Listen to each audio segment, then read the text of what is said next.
Affect East Anglia, but towards the west it's drier, sunny spells breaking through, temperatures reaching the mid-20s in places. There will be a light breeze in the morning, leading to a warm front. Boxed heat pumps, sponsors of weather on GB News.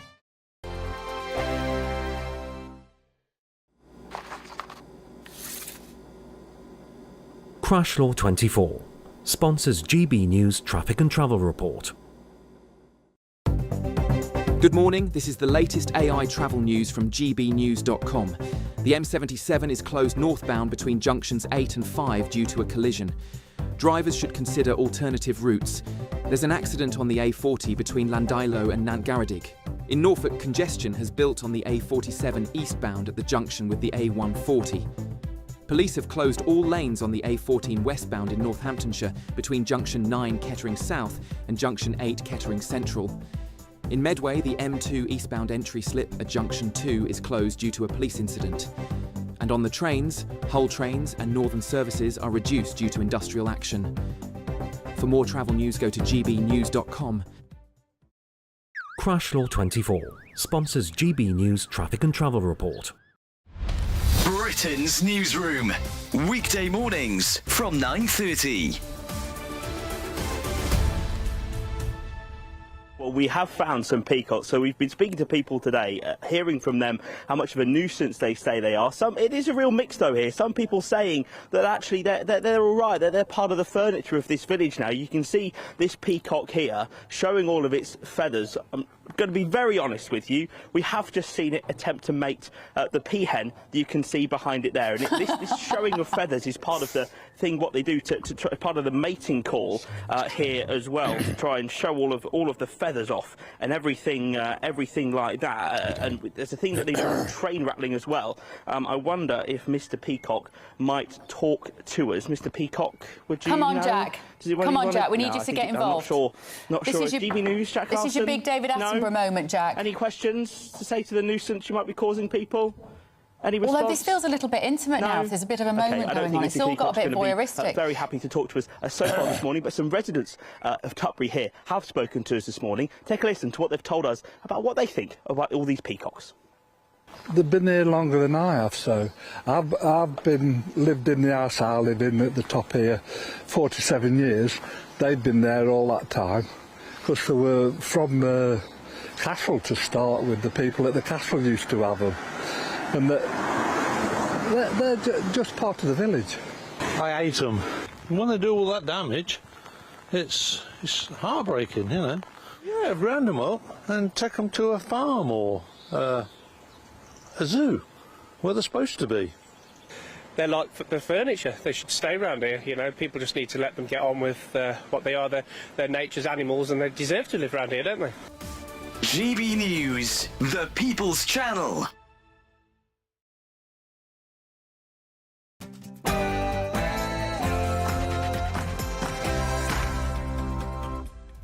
Very good morning to you. It's 9:30 on Wednesday, July the 23rd. Live across the UK, this is Britain's Newsroom with Ben Leo and Dawn Neeson. Good morning to you. Yeah, the Prince of Darkness dies aged 76.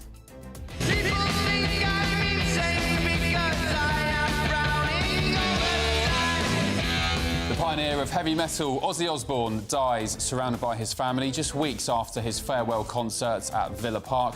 Tributes from around the world have been pouring in. Around the world is true. We've had tributes here from Argentina, from Illinois in America, and of course from people from Birmingham. Here at the Black Sabbath Bridge, you can just see the level of flowers already being laid this morning as Birmingham mourns one of its most beloved sons. And a summer of riots. Angela Rayner tells the Prime Minister that high levels of immigration risks social cohesion in Britain's poorest communities, and it must be addressed. Meanwhile, migrant hotel hostility. Protests erupting in Epping, Norfolk and Canary Wharf in central London, where it's confirmed the 4-star Britannia hotel will be used to house migrants. And on a similar note, illegal delivery drivers crack down. Food delivery services and the Home Office join forces to stop undocumented workers. Elsewhere, resident doctors' strikes confirmed. 5 days of talks between the government and the British Medical Association collapse as doctors hit the picket line this Friday.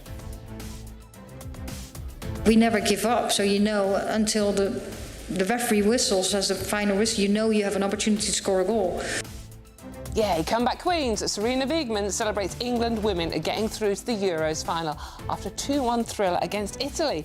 They'll take on the winner of Spain and Germany in the final on Sunday.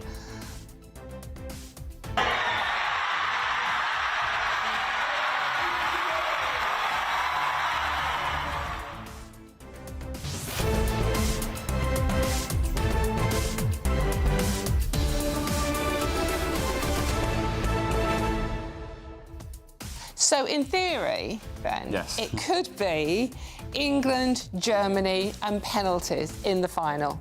They'll do them. We'll do them. I think England have shaken off that penalty hoodoo now. After the Euros last time out, the World Cup, we've won a few penalty shootouts since then. Did you manage to stay awake for the game last night? I didn't know. I did. It got exciting, and you know, not penalties again. You know, the girls maybe not their strongest point at the moment, but we're there, and it doesn't matter how you win as long as you get there. Yeah, good luck, ladies. When's the final? Sunday. This Sunday. 5 o'clock Sunday. Yay! Nice. It's going to be a good one. And obviously today we are going to be paying tribute to Ozzy Osbourne. So let us know your thoughts on gbnews.com/your say on Ozzy. Anything else you want to talk about, basically? Yeah. In the meantime, here's your 60-second news update with Sam Francis. Oh, Aaron Armstrong.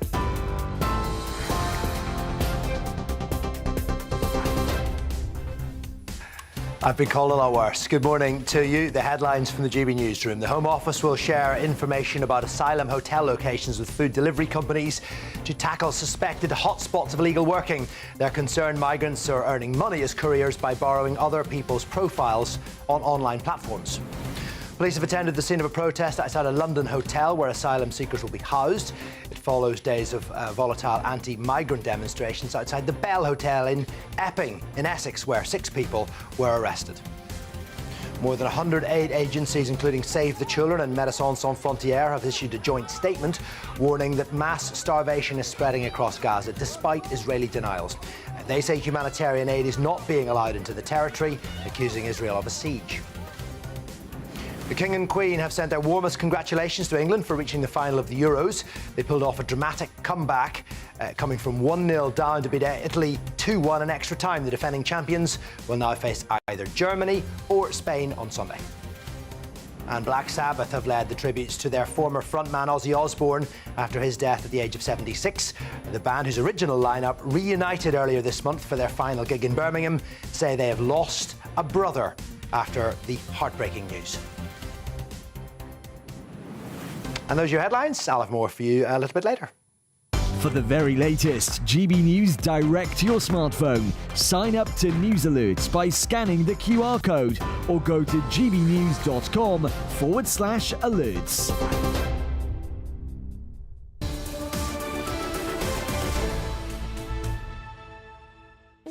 Hello, good morning to you. Thank you for your company on this rather, I think it's a cosy Friday, isn't it, with the rain, or at least in the southeast, dripping outside. I like the idea of cosy. Yeah, I like that. Cosy's nice, yeah. I like it. It's 9:34. Ben and Dawn with you this morning on Britain's Newsroom, in for Andrew and Bev.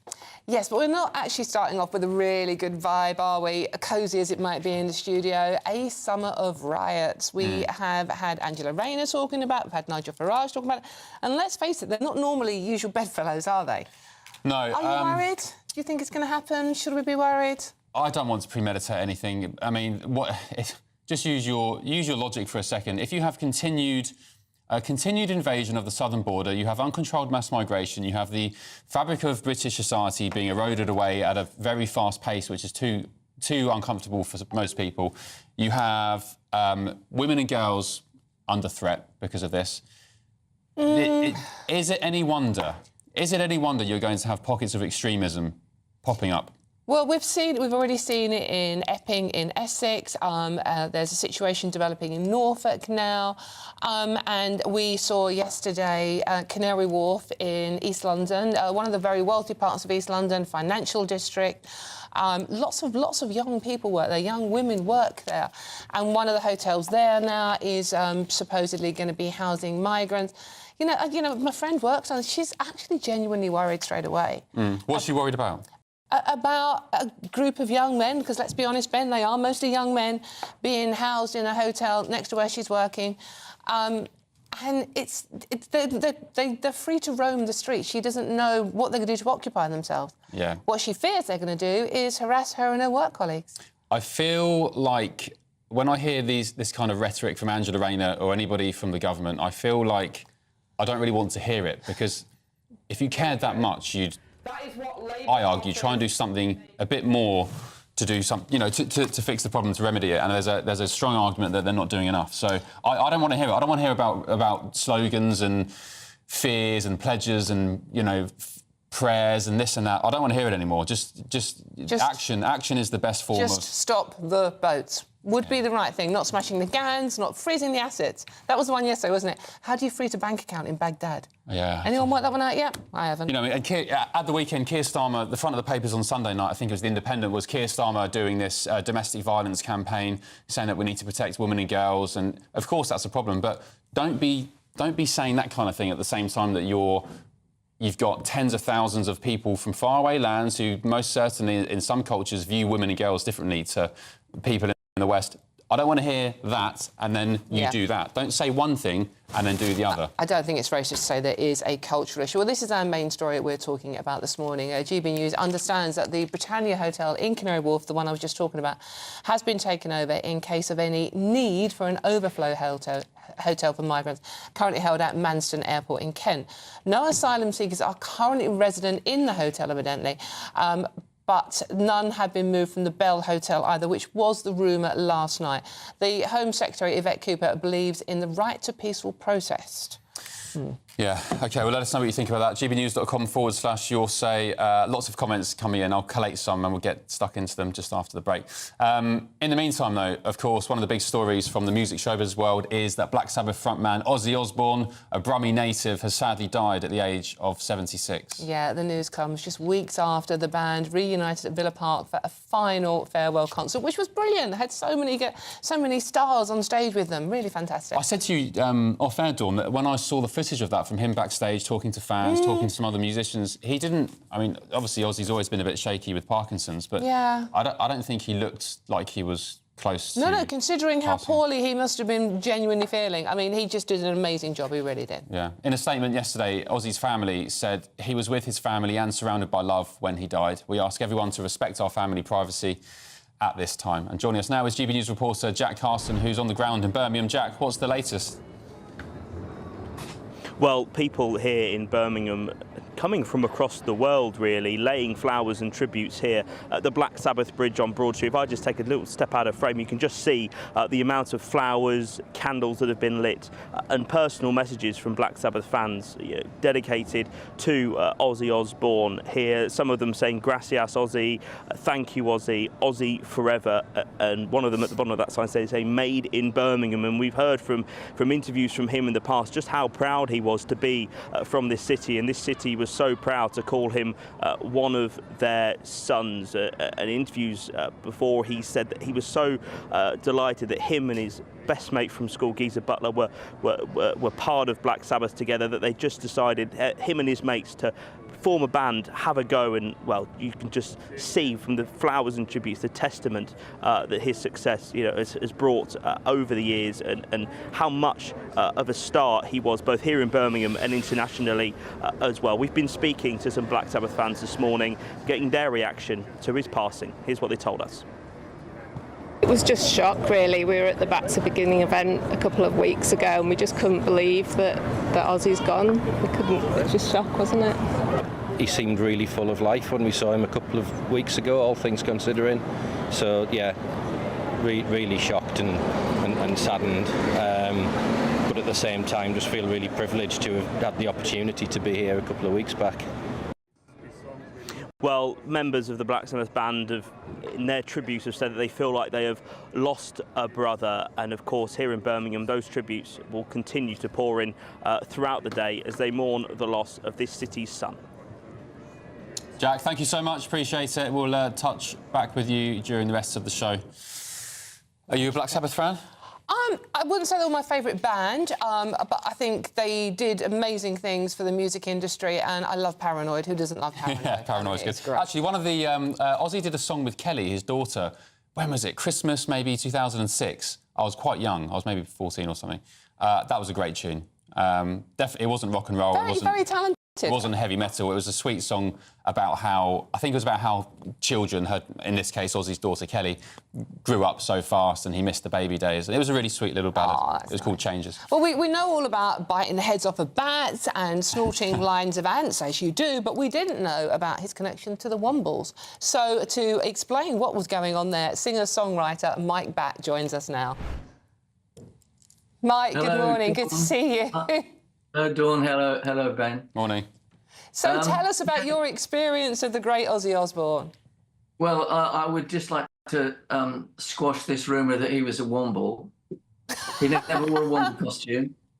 He was a lovely guy. I only ever really worked with him once, and that's what you know going to ask me about. And on the Bat subject, by the way, I don't mean the Mike Bat subject, but you got the picture there. That was before we went off for a hilarious dinner in Los Angeles after Billy Connolly and myself and Ozzy had worked together on a record where I teamed them up with Frank Bruno, would you believe, the boxing champion. Well, I don't need to tell you who Frank Bruno is.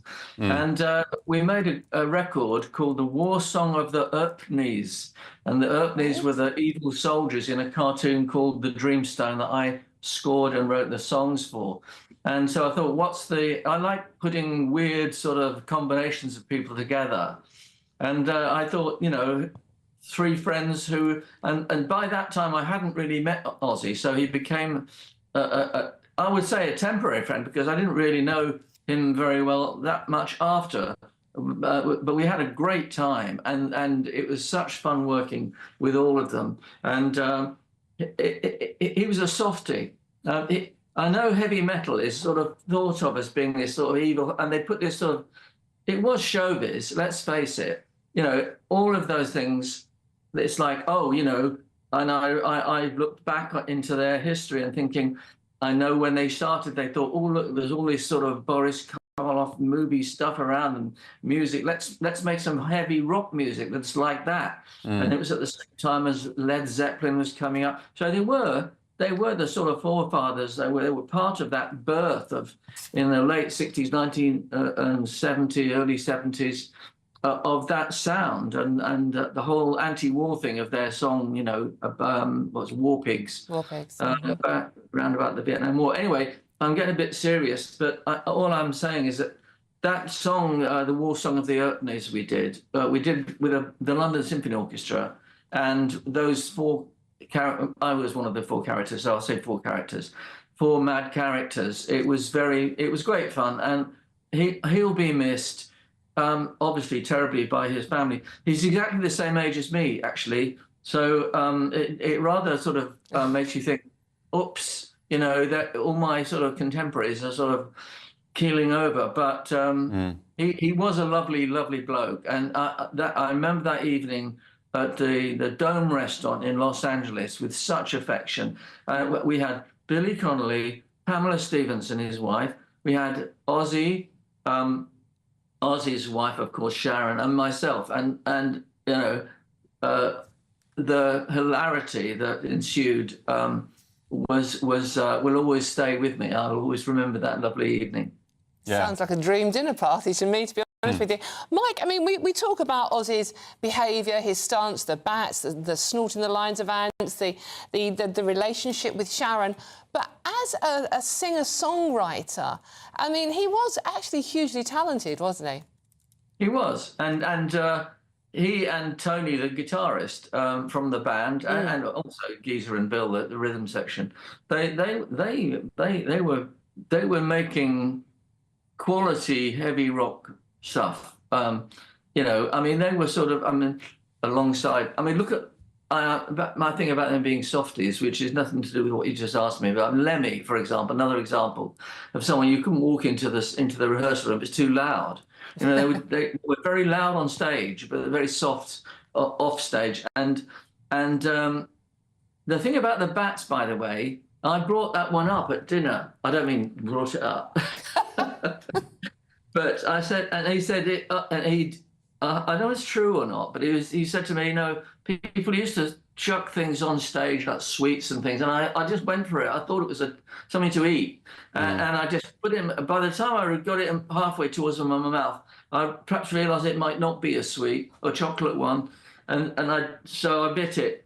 And he said, no, it didn't do it on purpose. And there's several other stories about how he did or didn't eat a bat, but.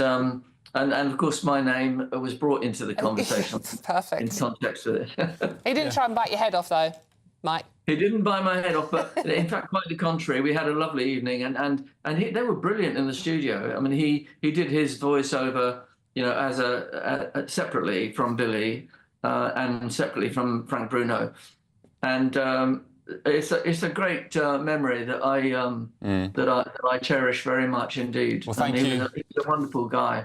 Thank you for sharing it so eloquently with us, Mike. Really appreciate it. Interesting what you said as well about the concepts that people think heavy metal or rock is somehow, you know, sort of bordering on the. I know it's not evil, but kind of, you know, you get that stereotypical impression. When, I mean, I'm a big Metallica fan, and I'd argue that actually it takes some real emotion to make some of those hard rock tunes. I mean, No Leaf Clover is one of my favourite Metallica tunes. For me, that draws a lot of emotion and even sort of happiness in one sense as well. But that's another conversation.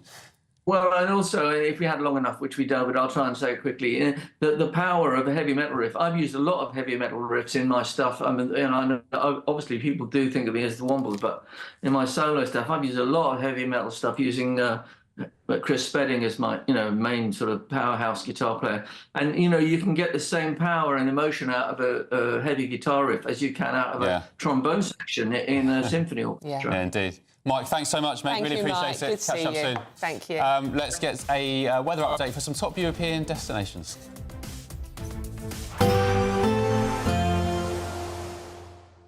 Can't wait to get in that sea. Lovely and warm. Just like the feeling of having great travel insurance. All Clear Travel Insurance sponsors GB News travel destinations forecast.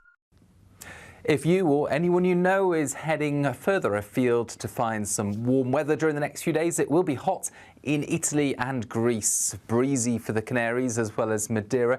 It's also unusually breezy through parts of Spain and Portugal, with an area of intense thundery outbreaks through Mallorca and more especially Menorca. But it's southern Italy where we're going to see temperatures rise to unusually high values over the next few days and into the weekend. All Clear Travel Insurance sponsors GB News travel destinations forecast. Westminster, the ultimate clique. And you're fighting like rats in a sack. But here on the Camilla Tominey Show, we ask the questions the establishment media is too scared to ask. OK, let me ask you a straight question, because I know you're a straight-talking politician. Whether it's net zero, illegal immigration or law and order, nothing is off limits. You had the power then.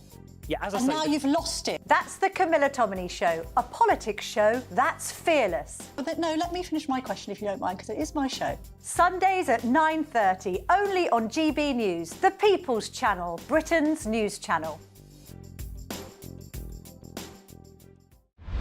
Britain's Newsroom, weekday mornings from 9:30. Poll, it doesn't surprise either Bev or I, shows that most Brits believe that Britain is in decline. 76% of us, though, did surprise. We fear political unrest and even violence.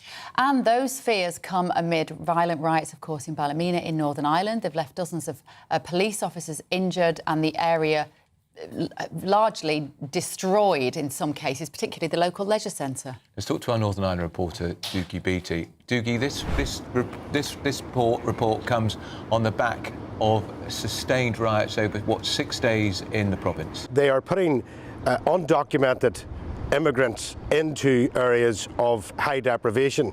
There is a group here called Mears. 85% of their properties are in socially deprived areas, and those areas are now kicking back, because in amongst those areas you have pensioners and so forth that have bought their houses back in the 80s. I spoke to a couple of them that were having to be moved out by their grandchildren. We know that people are not happy with.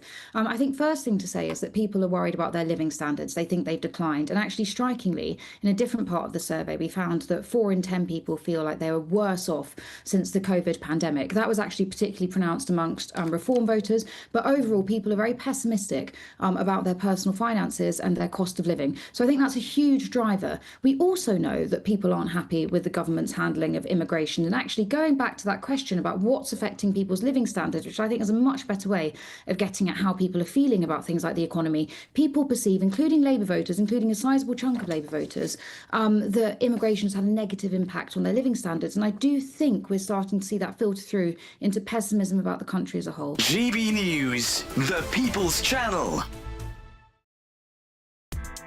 Join me, Nana Akwe, for an informative, interactive news programme with a difference. It's fun.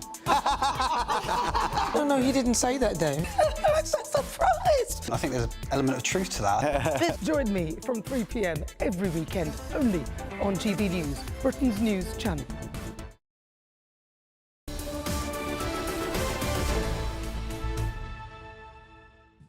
Hello, welcome back to Britain's Newsroom with Ben and Dawn. At the top of the show, I said it was Friday. It's not, it's Wednesday, obviously. We have no idea what year it is, to be That's honest two with gaffes you. I've got wrong. I said Aaron, I said Sam Francis and it's Aaron. Anyway, it's Wednesday today. However, you're getting a lot of love in the room for knowing your music. There you go. Well done, Sam. Do I? Sam says, thank GB News has 1% that knows his music. Well done, Ben. Obviously, another Metallica fan. Yeah, maybe. I was just boshing out some Metallica during the break. He was, yeah, my ears now. Anyway, we move on. OK, a new government report has concluded that any British farm closures can be offset by importing cheap foreign food in order to ensure food security. Sounds easy, I guess, or not. Farmer Kelly Seaton joins us now. Kelly, good morning. What do you make of this government report? It seems like they're throwing British farming under the bus. Absolutely. So they're hinging completely on the fact that the inheritance tax is only going to impact 1% of the population, yet AHDB, the Agricultural Horticultural Development Board, are stating that 75% of farms will be affected. There's also new information coming out that the rate of inheritance tax will change with inflation as well. So we are quite frankly being thrown under the bus. The idea that we can import food, yes, at the moment, it's not that peaceful globally. However, in terms of trade deals, we're doing quite well. And we shouldn't be making decisions with a full tummy. Kelly, I mean, you know, we've been talking about how the farmers are now literally being ignored and, I would say, abused by our government. Nothing has moved on. You are still being ignored. Your worries, your concerns are still being ignored. We know the mental health situation for farmers is at an all-time low. We know some of your community have taken their lives. This is just adding insult to injury. Absolutely. I mean, this government has U-turned on so many things, yet the one thing that has been widely reported is going to cost more than it's going to make. And all of the other impacts, the mental health impact, the risk on food security, the fact that this beautiful landscape that we have will not be the way it is without farmers. We will have solar panels, we will have wind turbines, and it's all being completely ignored for a vanity project. Kelly, so if the government was watching now, ministers were watching, what would your message be to them? What do you want them to do? Don't make daft decisions on a full tummy. We need to have this inheritance tax relief so that we are able to be productive. The risk to our food security in this country is catastrophic, with all of the other impacts on agriculture. So the fact that it's not overly profitable, and Shrewsbury MP Julia Buckley was part of a podcast where she stated that they found the wealth and that's why the farmers are so angry, and that's why the right-wing media is reporting on it, because we're so angry that we found unearned wealth. It's just absolutely ludicrous, and it's a very clear attack on agriculture, and we feel very strongly that they don't want us. Unearned wealth sounds like a hint of communism there, Kelly. God forbid people make a lives for themselves and, you know, try and build something that services and benefits other people in their communities. Kelly, thank you so much. Sorry to hear about what you're going through. Appreciate your company, though. Best of luck to you, and hopefully we'll catch up soon. Indeed. Thank you very much. Our government seems to be putting the people that voted for them at the very bottom of the pile. In any case, the Department for Environment, Food and Rural Affairs said that they do not recognise the interpretation of this report. Why do you think the state, I'm not picking out Labour here, but the Tories, whoever, the state, the government, why do you think they're so happy to have Britain relying on everybody else for everything, i.e. farming, importing food, importing energy instead of doing it yourself? You should have built nuclear power stations 20 years ago when you had the chance. Everything. I just think they're useless is the bottom answer, and that's why 90% of people watching this show and listening to us now have no confidence in the political class, no matter what colour they are. You think it's just incompetence? Yeah, I do. I think it's incompetence. I don't think they care, to be honest with you. OK, stick with us on Britain's Newsroom. More coming up, including, hopefully, Charlie Peters on the ground in Epping in Essex at that migrant hotel with a latest report, fears of more protests this weekend. So Charlie Peters live on the ground, fingers crossed, imminently. Until then, here's your weather. See you in just a tick.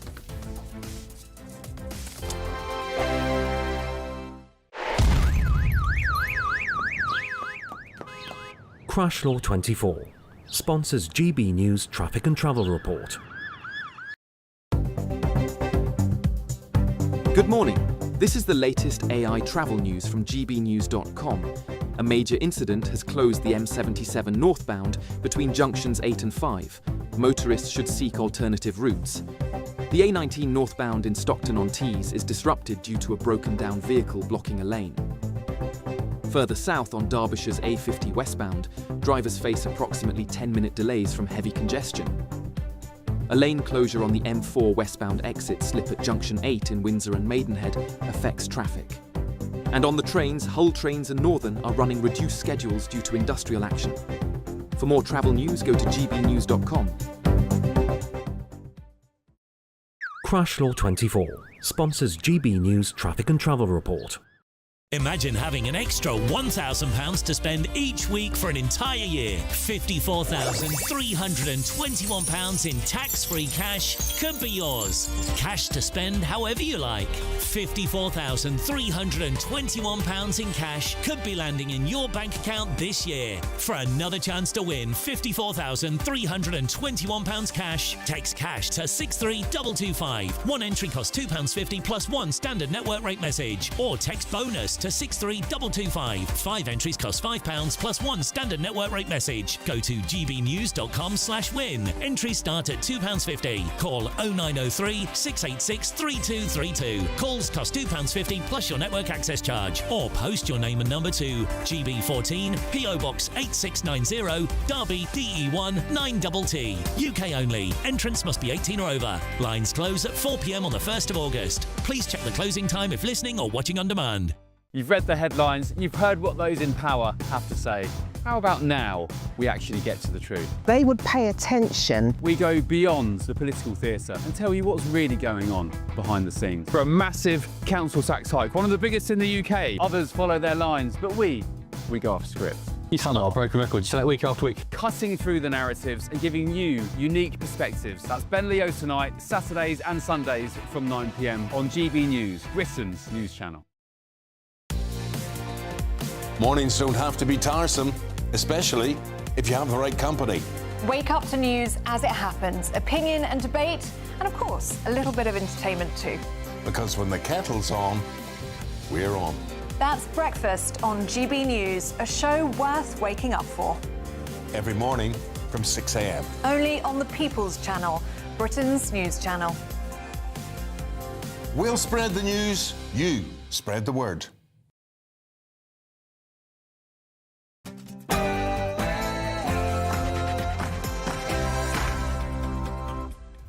Good morning. It's 10 o'clock on Wednesday, the 23rd of July, live across the United Kingdom. This is Britain's Newsroom with Ben Leo and Dawn Newsom. Very good morning to you. The Prince of Darkness dies, age 76.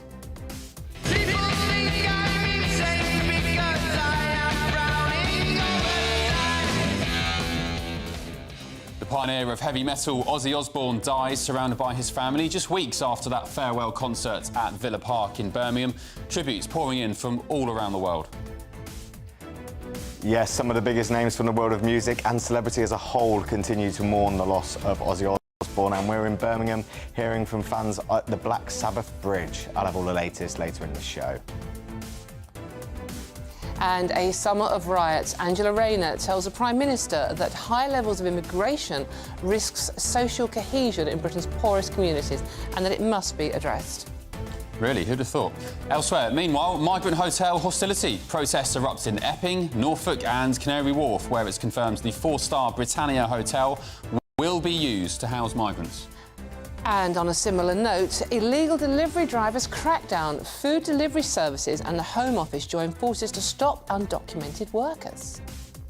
Well, there seems to be a U-turn from the Home Office, which has thus far refused to give delivery firms the location of asylum hotels. But now it will do just that. Resident doctors' strike confirmed. 5 days of talks between the government and the British Medical Association collapse as doctors hit the picket line this Friday. We never give up, so you know until the referee whistles as a final whistle, you know you have an opportunity to score a goal. Come on, England. Serena Wiegman celebrates England women are getting through to the Euros final after a 2-1 thriller against Italy. The Prince of Wales will be heading to the final on Sunday. These fans certainly enjoyed the match. Have a look.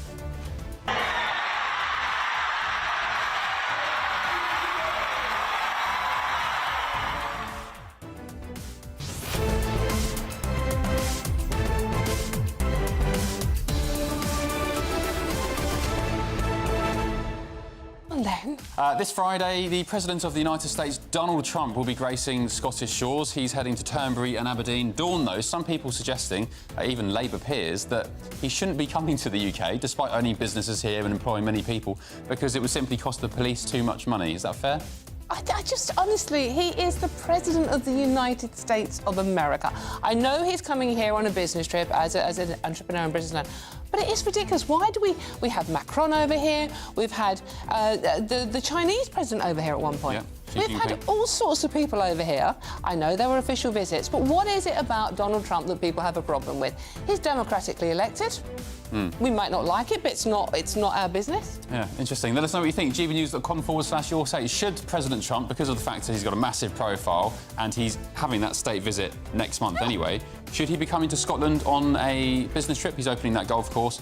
I argue yes. Why not? Some Labour peers say no, you're wasting police money. I think it's an absurd suggestion, actually, that a businessman who owns businesses in a country, employs many people, shouldn't be allowed to come and see his businesses. I think it's ridiculous. Yeah, let us know what you think. gbnews.com/your say on everything we're talking today about.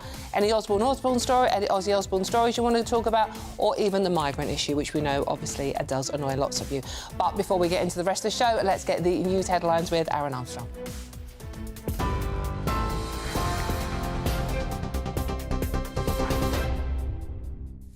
Very good morning to you, Aaron Armstrong, here in the newsroom.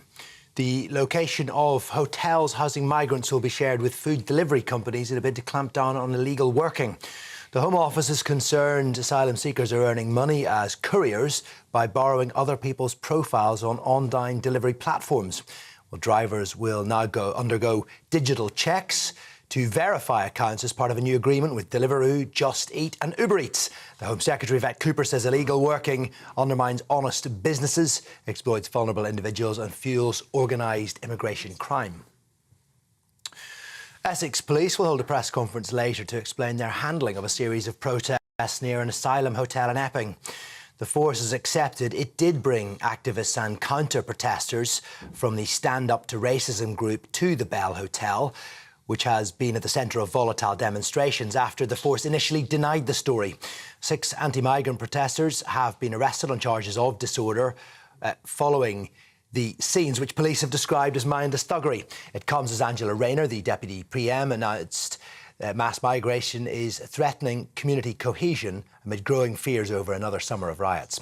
Meanwhile, protests have been taking place outside a hotel in East London, which has been earmarked for migrants if the Manston processing centre in Kent becomes too full. Metropolitan Police officers have been seen guarding the 4-star Britannia International Hotel in Canary Wharf.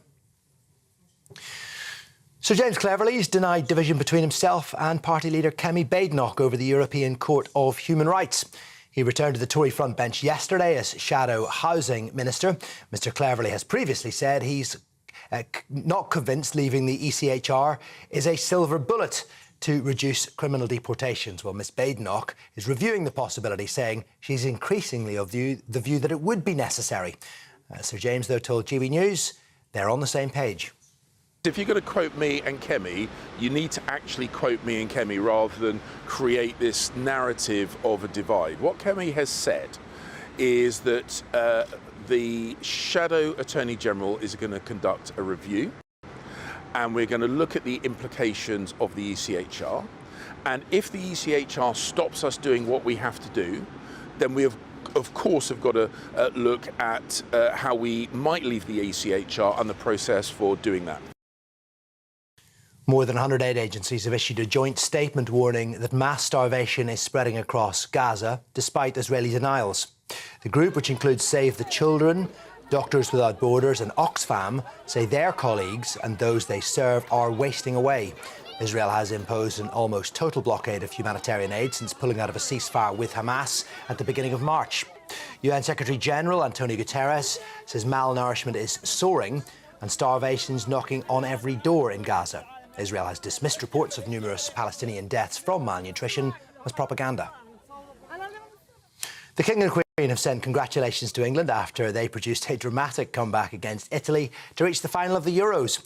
Trailing 1-0, the Lionesses were seconds away from going out before substitute Michelle Adjumang scored a 96th-minute equaliser.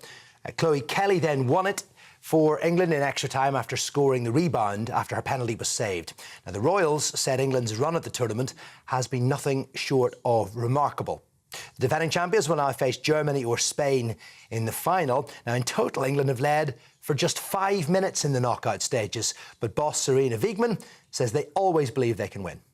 Never give up, so you know until the referee whistles as the final whistle, you know you have an opportunity to score a goal. And we subbed to win. We had to, because we were 1-0 down. Subbed to win, and we played to win. And yeah, it's really nice then that we get it across the line.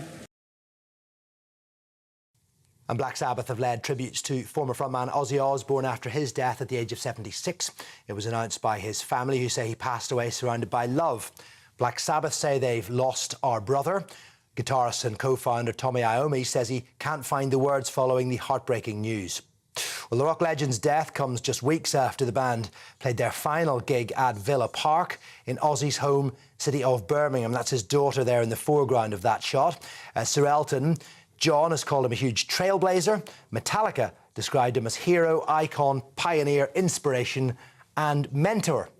The self-styled Prince of Darkness inspired a generation of musicians and enjoyed a successful solo career before becoming famous for a new generation through the reality TV show The Osbournes. Live pictures here from Birmingham, where tributes are being laid in a couple of places, including the Black Sabbath Bridge, of course, the home of the Osbournes. No cause of death has been given, although Ozzy Osbourne had experienced various forms of ill health in recent years. That's it for the moment. I'll be back with short headlines at 10:30.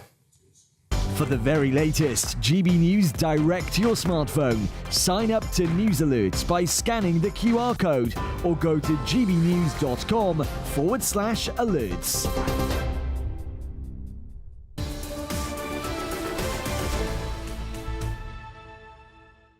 Thank you, Aaron. Apologies for calling you Sam in the last hour. Couldn't think of a worse insult. Only joking, Sam. That quite suits him, actually. Sam? Sam, yeah. Nice name. 10:10 just about with Ben and Dawn on Britain's Newsroom on GB News on this Wednesday morning. Yeah, lots of you have been getting in touch, divided on our lots of opinions. Our Wombats Are Nice. That's a pretty cool name, if you're going to call someone the name. Says Donald Trump is more welcome in the UK than Keir Starmer is. When Starmer goes abroad, I wish we could revoke his passport. Pretty harsh words. And lots of you pointing out that that Donald Trump is actually half Scottish. so probably has more right to be here than lots of people currently coming over here in the boats. So his mother was born on the Isle of... Lewis. Yes, indeed. And Christine says an interesting point. It's a point I've raised as well, talking about the migrant or the delivery workers, illegal delivery workers, food delivery workers. Christine says, who orders all this food?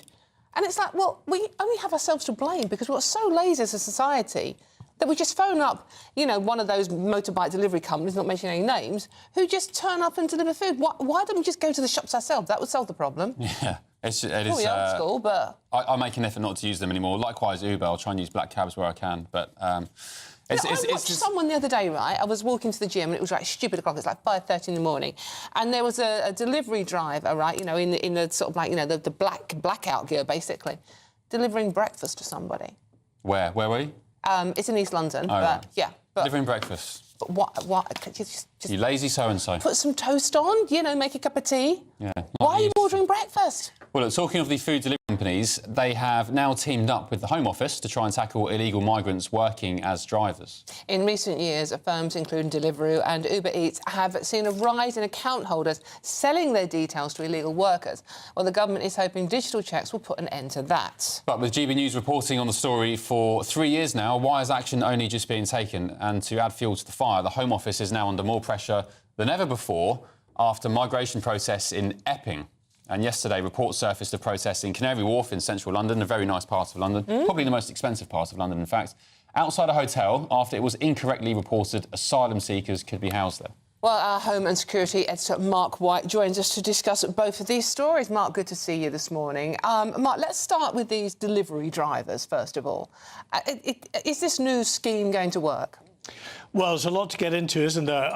As far as the delivery sector is concerned, we know that it has been infiltrated with illegal immigrants and asylum seekers with no right to work here for years. Many, many thousands of people who are turning up at your door with takeaways are working illegally.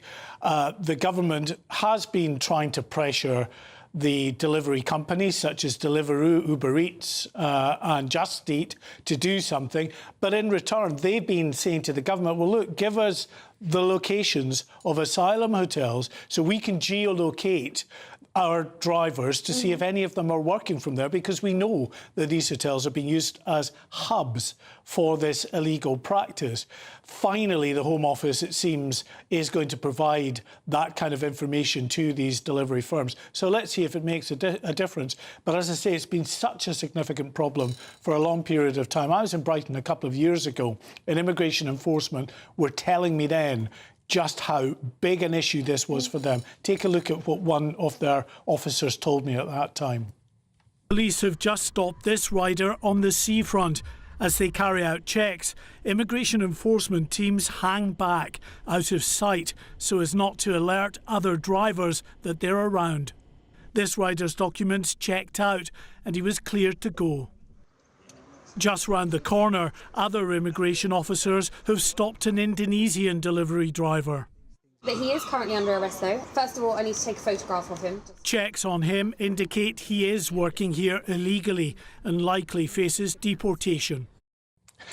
Now, although this might be a welcome move by the government and the delivery companies, these illegal immigrants, asylum seekers who are making huge amounts of money doing this, will adapt. What will they do? They'll just, instead of actually using their asylum hotel as a hub, they'll get another address somewhere else. And then the authorities will have to come up with something else. It's constantly a game of catch-up for them. Can I ask you, Mark, about this digital ID aspect of things? Because there are some concerns from civil liberty campaigners, those who are slightly more conscious about a suggested path to authoritarianism, China-style IDs and so on. Is there anything in that? Is there a conversation to be had that maybe this is just mission creep towards a wider rollout of digital ID? Well, it might be. I think the mood music from government is absolutely that they would like to go down this road of digital identity cards, but there is real concern that that's a Trojan horse to roll out its wider use. And the real concern I would have about this is actually those working illegally in the illegal economy are working for people who don't give two hoots about checking IDs anyway. So what you have is middlemen. So when these migrants first come across and claim asylum, within hours, they're in touch with a middleman. The middleman puts them in touch with someone who has, say, a Deliveroo licence that then co-opts them in to delivering for them. That person doesn't care about their digital ID, is never going to check But this is the problem, isn't it, with this whole thing? And yesterday we heard about freezing bank accounts in Baghdad. Good luck with that one. But we're talking about criminals. It's like, yeah, well, we have other bank accounts, by the way, and you don't even know where they are. They don't care. So it's the ordinary, if you are worried about digital ID, it's the ordinary people that are going to suffer, the law-abiding people. Yeah, no, it absolutely is. And I think there is concern that it will be used for a wider rollout, and then lots of law-abiding people are going to have to go down a road where they have to then put out their ID cards. The other big story concerning the migrants is the migrant hotels. We've seen unrest, obviously, in Epping. Now we are seeing unrest in Norfolk and also, we believe, in Canary Wharf. Yes, right. This can be quite complex, but I honestly think that Essex Police have some serious questions to answer here. You're looking at images here that we've obtained that show at least 2 police vans full of, we believe, Antifa protesters, counter-protesters, who turned up on Friday at the Bell Hotel in Epping.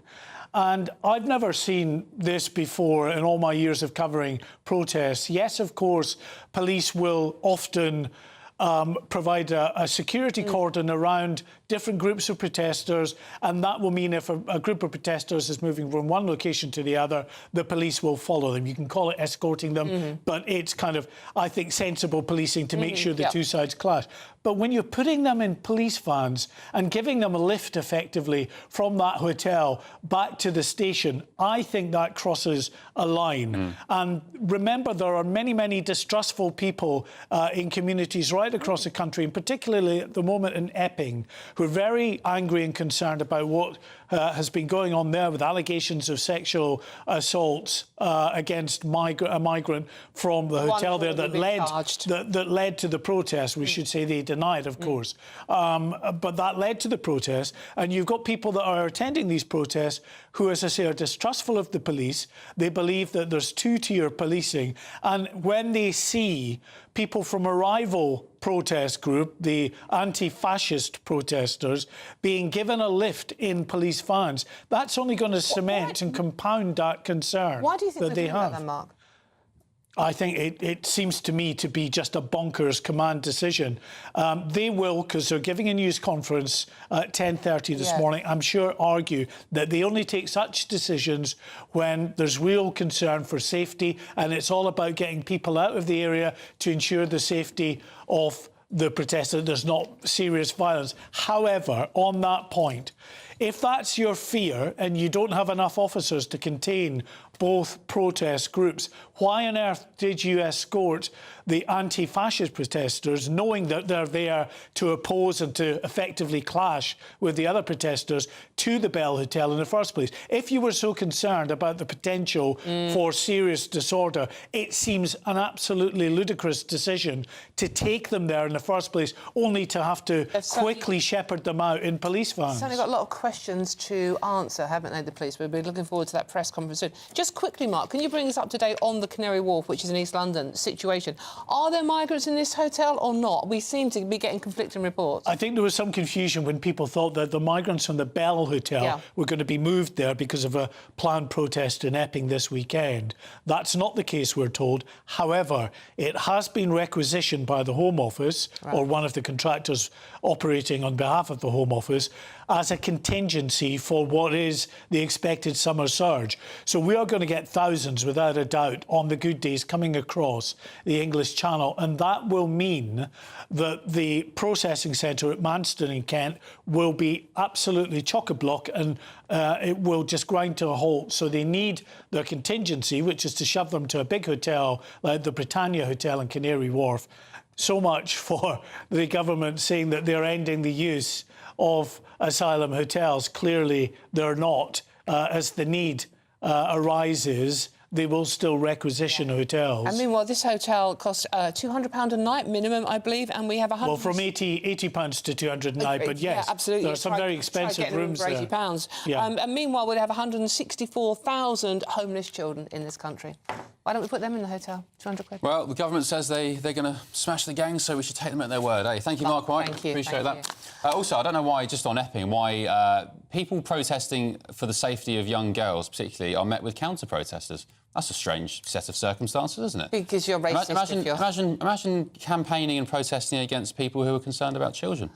OK. A Deliveroo spokesman, meanwhile, has said on the delivery driver issues, we are fully committed to working with the government as we continue to collectively combat illegal working. And a Just Eat spokesman said, we continue to invest significant resources to strengthen our systems against abuse by individuals and organised criminal groups seeking to evade right-to-work rules. And Home Secretary Yvette Cooper has said illegal working undermines honest business, exploits vulnerable individuals and fuels organised immigration crime.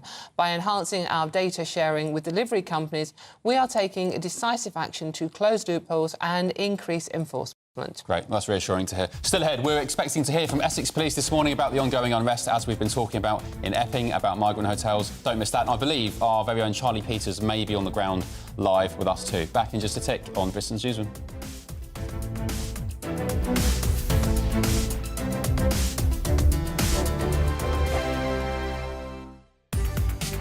From the school run to the home run, watch a new show for all of Britain. So he can say whatever he wants. A straight-talking show where all voices are heard.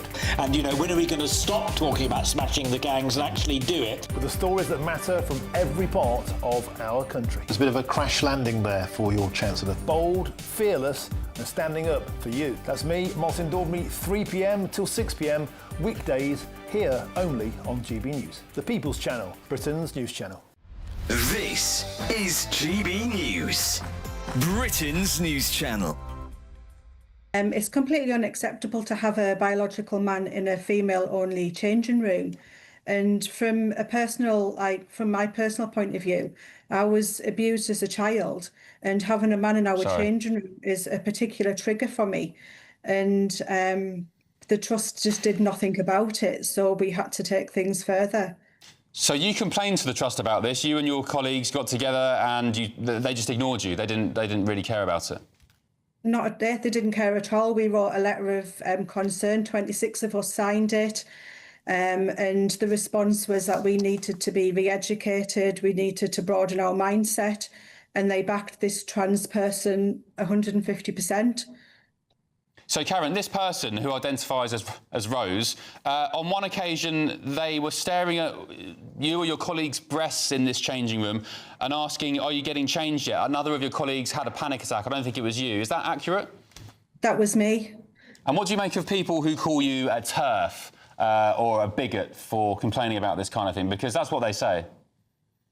They do, yes, but there's been loads of positivity out there for us. There's loads of positive comments, and I'm not a bigot. I'm not a TERF. I'm just fighting for what's right. I want to feel safe when I get changed. Yeah. There's what's happened to me could have happened to other people, and I want to be a voice for them to stand up and come forward and say this is not acceptable. Karen, you're a brave lady, you and your colleagues, and I'm glad, actually, it was Wes Streeting who intervened in the end, one of the more competent Labour ministers, who told Darlington Hospital, sort this out, you know, pull your finger out, don't be so ridiculous, and he got involved and he sorted it out for you. GB News, the People's Channel.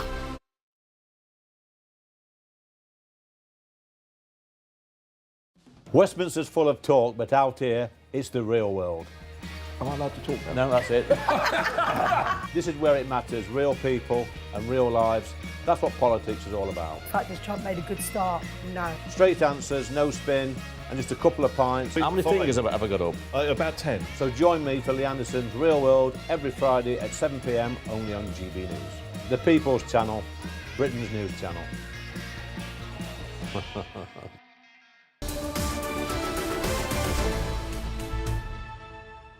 Morning. It is 10:24, nearly 10:25 even. This is Britain's Newsroom with Ben and Dawn. We're joined now by former Labour MP Stephen Pound and broadcaster Mike Parry in the studio to go through what's making the news today. And obviously, a lot of the front pages today are all about the wonderful Wizard of Ozzy Osbourne and his sad passing. We have been talking about it a lot this morning. Well, there's a lot to talk about, really, isn't there? You know what I mean? Well, I had a friend who was a very prominent footballer in the Midlands, with Aston Villa, and of course that's where they come from. Yes, of course. And I went out to lunch once with Tony Iommi, who, of course, is the legendary guitarist. Yeah, brilliant. And with no fingertips. Exactly, yeah. And, of course, some of the stories he would tell you about the band on the road, completely unrepeatable on family television, you know what I mean? But my goodness me, there was a lot of energy in that band, and the energy all started at the top with Ozzy Osbourne. He was a complete phenomenon. I mean, I don't wish to be unkind or anything. He wasn't the most successful musician that the world's ever seen, but my God, what a personality. You know, what a phenomenon, I would say, an absolute phenomenon. I think the best Ozzy Osbourne story was the time he was in Texas and Sharon hid his clothes so he couldn't go out on the lash. So he borrowed her dress, ran out, was out on the lash, and next thing you know, he was relieving himself against the wall of the Alamo. And some copper, because, you know, do you realise, sir, that's a national monument? How would you feel if somebody came and urinated against the walls of Buckingham Palace? He said, I wouldn't give up myself. Yeah. Would you... I admire Sharon, actually. She's been fiercely loyal to Ozzy over the years, and I was watching a clip earlier where somebody critiqued him quite harshly on some American TV show. Sharon gets up, pretends to take a sip of her tomato juice and lobs it all over the woman who said it. Absolutely. Like Mr Murdoch's wife, really, you know what I mean? Jumping in there right away. Wendy Deng, the flying tiger. And you don't talk about my boy like that. But she, in herself, of course, created the Ozzy Osbourne we know today. Because when his career was fading as a musician and Black Sabbath was sliding down, she came with a brilliant business idea. I think that was the first ever fly-on-the-wall family programme, wasn't it? The Osbourne. She invented it. Her father, of course, was Don Arden. Don Arden, legendary Don Arden. And they made it a very determined man. And it was massively successful and the pioneer for several programmes like that ever since. OK. Let's move on to the politics, gentlemen. That's what... we were trying to change the subject. Inside papers, absolutely. And Stephen, this is your story.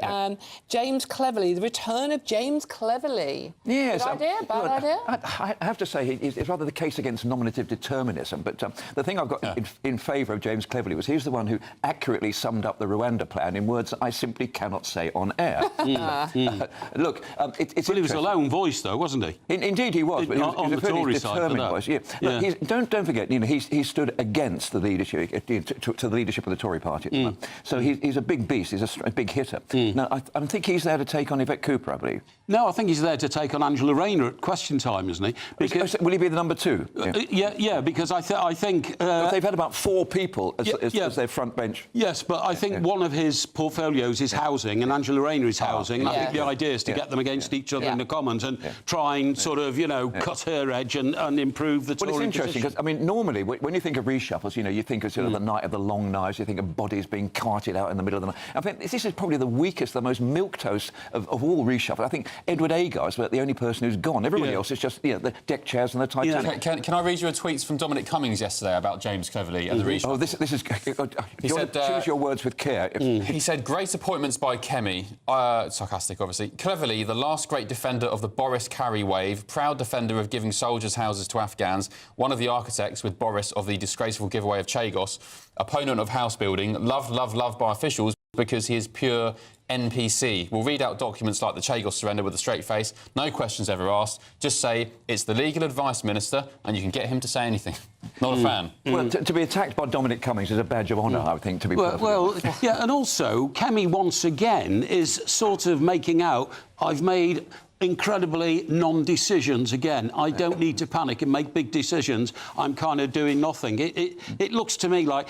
Now, without dropping names, I had lunch in the House of Commons with a former Tory cabinet minister a couple of weeks ago to try and gauge... I bet you had to pay. to try and gauge what the feeling is about senior Tories moving to reform and all that.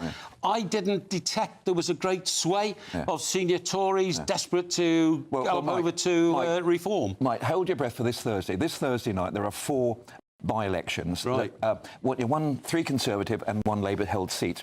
If Reform win those 4 by-elections this coming Thursday, then that will be seismic, I have to say, because this really is a tipping point. Yeah. If they lose those, and bearing in mind that what's happening up in Warwickshire, where they take over the 19-year-old. They want to cut waste, and the first thing they do is spend £150,000 on advisors. The real problems. And I was saying the other day, they've got the opportunity now, because people say, oh, well, we've got no chance for 4 years.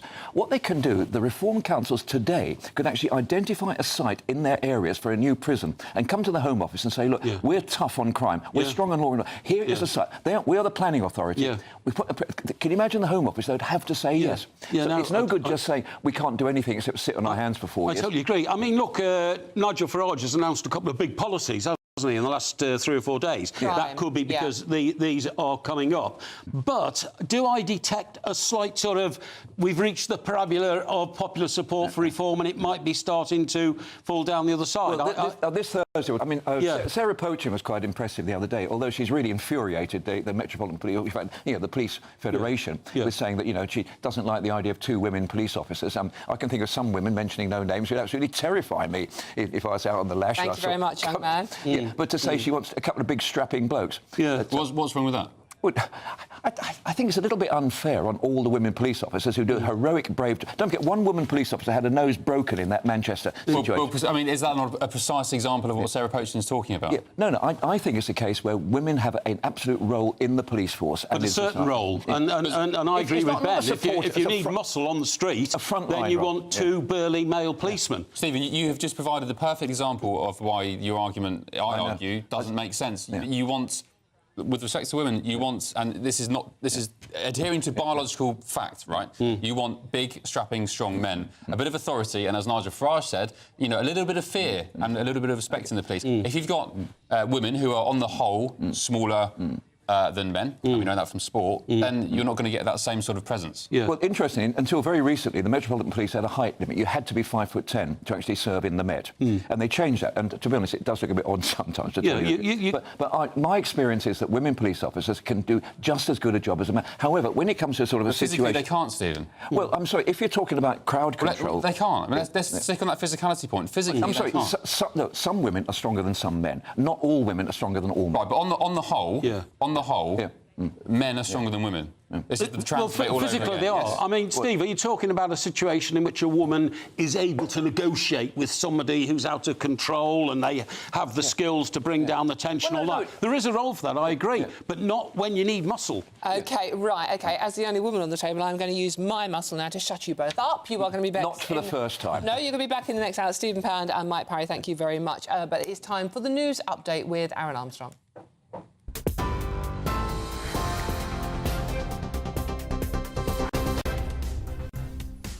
Very good morning to you. Our headlines. The office will share information about asylum hotel locations with food delivery companies to tackle suspected hotspots of illegal working.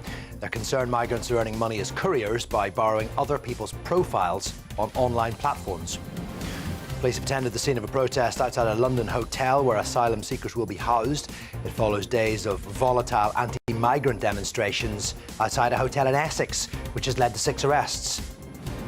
More than 100 aid agencies, including Save the Children and Médecins Sans Frontières, have issued a joint statement warning that mass starvation is spreading across Gaza despite Israeli denials. They say humanitarian aid is not being allowed into the territory, accusing Israel of a siege. The King and Queen have sent their warmest congratulations to England for reaching the final of the Euros. England pulled off a dramatic comeback, coming from a 1-0 down to beat Italy 2-1 in extra time. The defending champions will now face either Germany or Spain on Sunday. And Black Sabbath have led tributes to former frontman Ozzy Osbourne after his death at the age of 76. The band, whose original lineup reunited earlier this month for their final gig in Birmingham, say they have lost our brother after the heartbreaking news. Those are your headlines, and more from me at the top of the next hour.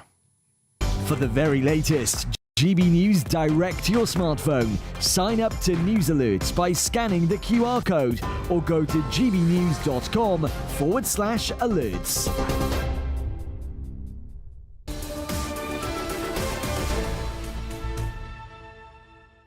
OK, any moment now we'll hear from Essex Police about the ongoing unrest in Epping. There's some pictures on your screen now. That was from earlier this week. Hopefully we'll get an update which sheds some light on the situation. Charlie Peters as well, the GB News national reporter, is on the ground. We'll be heading there imminently. Stick with us on Britain's Newsroom on GB News.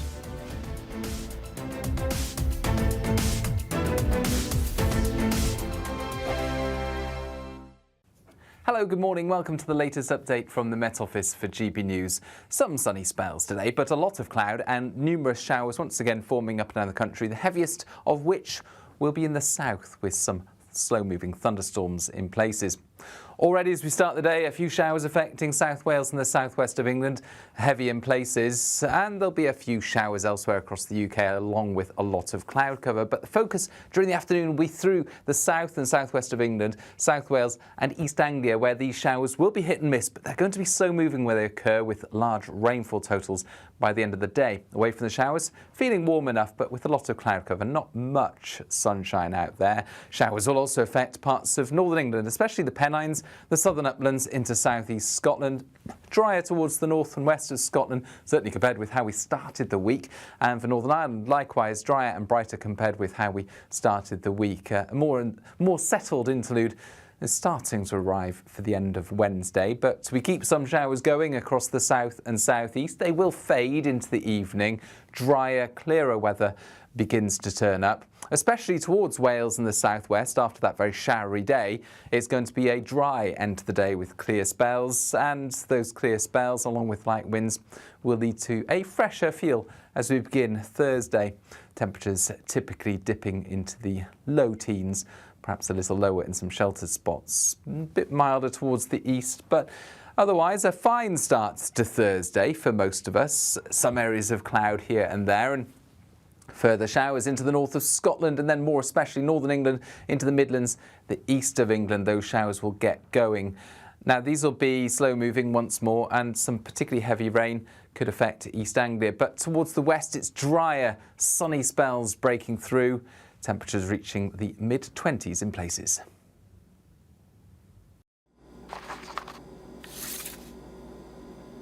Crash Law 24 sponsors GB News Traffic and Travel Report. Good morning. This is the latest AI travel news from gbnews.com. Motorists on the M9 should be aware of a broken down vehicle westbound between junctions 6 and 7, causing longer travel times. The M4 westbound at junction 41 Pentala-Baglan is closed due to ongoing surveys with diversions in place. In Lancashire, the A585 northbound faces 20-minute delays. The A50 westbound in Derbyshire has 15-minute delays. Medway's M2 eastbound entry slip at junction 2 is shut due to a police incident. And on the trains, Hull trains and northern services are reduced due to industrial action. For more travel news, go to gbnews.com. Crash Law 24 sponsors GB News Traffic and Travel Report.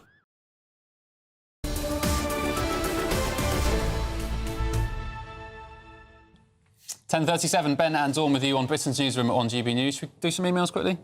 Yes, absolutely. Well done for springing that on me without warning me. Surprise. Yeah, surprise.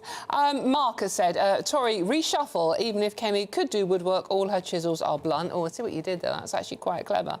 And Kev says, not wanting, this is on the debate about should we have women police officers on the front line, are they big enough and strong enough? Kev says, not wanting women police officers as backup in a tussle outside a nightclub is the same argument as not wanting men in women's sports. Surely there is that comparison, physical differences between the biological sexes. That is indeed true. Just on that same topic, Gary, good morning, Gary. You've said Stephen Pound totally missing the point about female police officers. It's a matter of fact and for their protection that when confronted with violent males, it's far more effective and practical for male officers to deal with them. That's not sexist, it's just sensible. And Zaphod, women police officers could arrest me or any civilised person, but when you're dealing with a culture that hates us, it's a different story. Well, I mean, one would argue that they don't like women, or that there is a misogynist attitude to women in some cultures, that they wouldn't want to be touched by us. So maybe that might help. True. gbnews.com/your say. Let us know what you are thinking about any of the subjects we are talking about today, including, obviously, story on the front pages, Black Sabbath frontman Ozzy Osbourne died at the age of 76. Yeah, the news, of course, comes just weeks after the band's reunited at Villa Park in Birmingham, where they're from, for a final farewell concert. In a statement yesterday, his family said he was with his family and surrounded by love. We ask everyone to respect our family privacy at this time. Alex Davies is with us, GB News entertainment editor. Alex, hello. Tributes from all around the world, from stars and fans alike for Ozzy. Yeah, absolutely, from all areas of pop culture, from footballers to film stars to singers. Not past and present, obviously they're all still here. But like I said earlier, we got the likes of Rod Stewart, Elton John, Brian May from Queen, all issuing lovely tributes to the Prince of Darkness, who died at 76 yesterday. It was quite nice. His family all managed to fly back from the States to be with him in the UK. Him and Sharon had sort of planned to move back to Britain not too long ago, and this was going to be their last swan song years in Britain, but obviously it's not lasted as long as they hoped. The sources close to the family have said they are all found this quite unexpected. You know, like you mentioned, 2 weeks ago he was at Villa Park. Yes. He wasn't quite standing up, rocking the stage, but from his throne he was rocking the stage. He was in a bat shape. Very animated. A man who's had, shall we say, an eventful career. Obviously, he changed the landscape of heavy metal music with Black Sabbath in the 70s and the 60s, but not without its fair share of controversies. You know, he often said he wouldn't have lasted as long as he did without his wife Sharon, but their relationship wasn't exactly the smoothest of sailing. There was one incident, for example, where he woke up in a jail cell and for reportedly attempted murder. No, he tried to strangle her. Tried to strangle her. In 1989, he tried to strangle her. She dropped the charges then. Yes, she did. Because she would, I mean, I don't know if you've met Sharon, but I'm pretty sure you have, but she gives as good as she gets. You wouldn't want to mess with her. I haven't had the privilege, but that's the impression I get, and that's what I've heard amongst the journalist circles. But he often said he's had his fair share of troubles with drink and drug and whatnot, but she tried her best to keep her on the straight and narrow. We saw in the Osbournes very much how she tried and at times may have failed to do so, to keep a lid on Ozzy. But, you know, he had, for somebody who had such controversies in his past, he did endear himself to the population here, music fans in the States as well. He's got that Hollywood Walk of the Star on the Walk of Fame that has been adorned in flowers and tributes today, much like we saw from Jack Carson earlier in Birmingham, how punters in Birmingham have gone out and paid tribute to him on Black Sabbath Bridge. It was a man who I grew up and I thought of him as a reality star before a musician. So that shows how he sort of... That's the generation thing. I think of him as a musician. And I also think about what he had to overcome. He was sexually abused at 11 years old. We tried to take his own life when he was 14. Yeah. Tough background he came from. He was in prison at 18. So, I mean, he had a tough background, proper working-class background in Birmingham, went on, as we know, to work in a slaughterhouse. Yeah, had an apprenticeship there. Yeah, he came from very troubled, humble beginnings, you know. And I mentioned earlier how in the show that humility still came through. He used to give people the time of day. He was a working class boy. He did have his troubles. Everybody knew he had his troubles. He didn't veer too much into the political side of stuff. The only thing recently was he was a vocal supporter of Israel through Sharon's family is steeped in Judaism, and her father was a practicing Jew, and he played numerous concerts in Tel Aviv and very much backed Israel for what they've been going through, and was a staunch opponent of anti-Semitism. So, you know, fair play to him on that. Yeah. But they also wrote the classic War Pigs, which is very much an anti-war song. Yeah, exactly. This is what I'm saying. So you've got a man here who has managed to endear himself to so many factions of not just music, society as a whole, through the reality. He set the stage for the future of reality TV.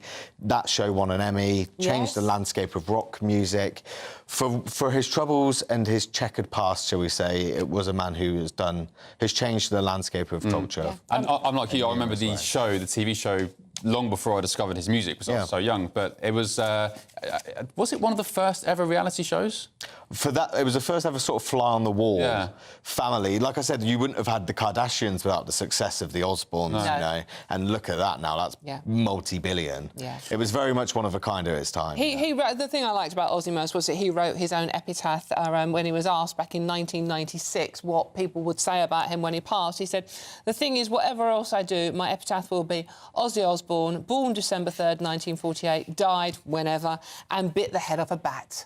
Yeah, you're sort of synonymous with that. Yeah, that's the first image that comes into your head. And who doesn't want that on their tomb? I mean, that's going to be a pretty good way to go. Absolutely. I think the Black Sabbath put out a statement that sort of kept it short and sweet, just as he says there, and they just said Ozzy forever on their Instagram, and I think that's the perfect way to sort of sum it up. He will never be forgotten. Thank you very much for bringing us up to date on that one. Lovely, thank you. Thank you. Just 2 weeks left in the current Great British Giveaway. Your chance to win £54,321. It's tax-free, of course. Here's all the details you need to win. £54,321 in tax-free cash really could be yours. But what's it like to be a big Great British Giveaway winner? I'm Paul from Sheffield. I was the winner of a very nice motorhome and £5,000 in cash off GB News. Yeah, he just pinged up, money in, 5,000, and I'm like, wow, I have actually won this competition. It has changed my life. It's given me stability and it's given me something to look forward to. Anybody can win. I never thought I was going to win, and I did. So thank you, GB News. Lines close on the 1st of August, so make sure you don't miss out.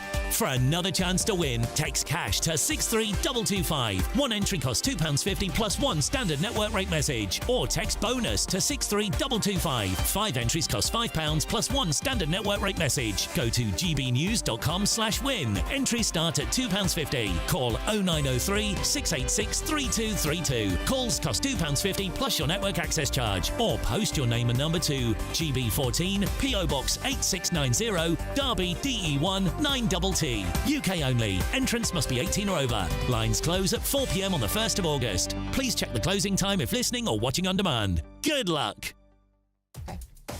Good luck indeed. That'd make you a cracking summer, wouldn't it? Up next, talks between the British Medical Association and the government have collapsed. Resident doctors will go on strike for 5 days, starting this Friday. Are you worried? This is Britain's Newsroom on GB News. We'll see you very soon.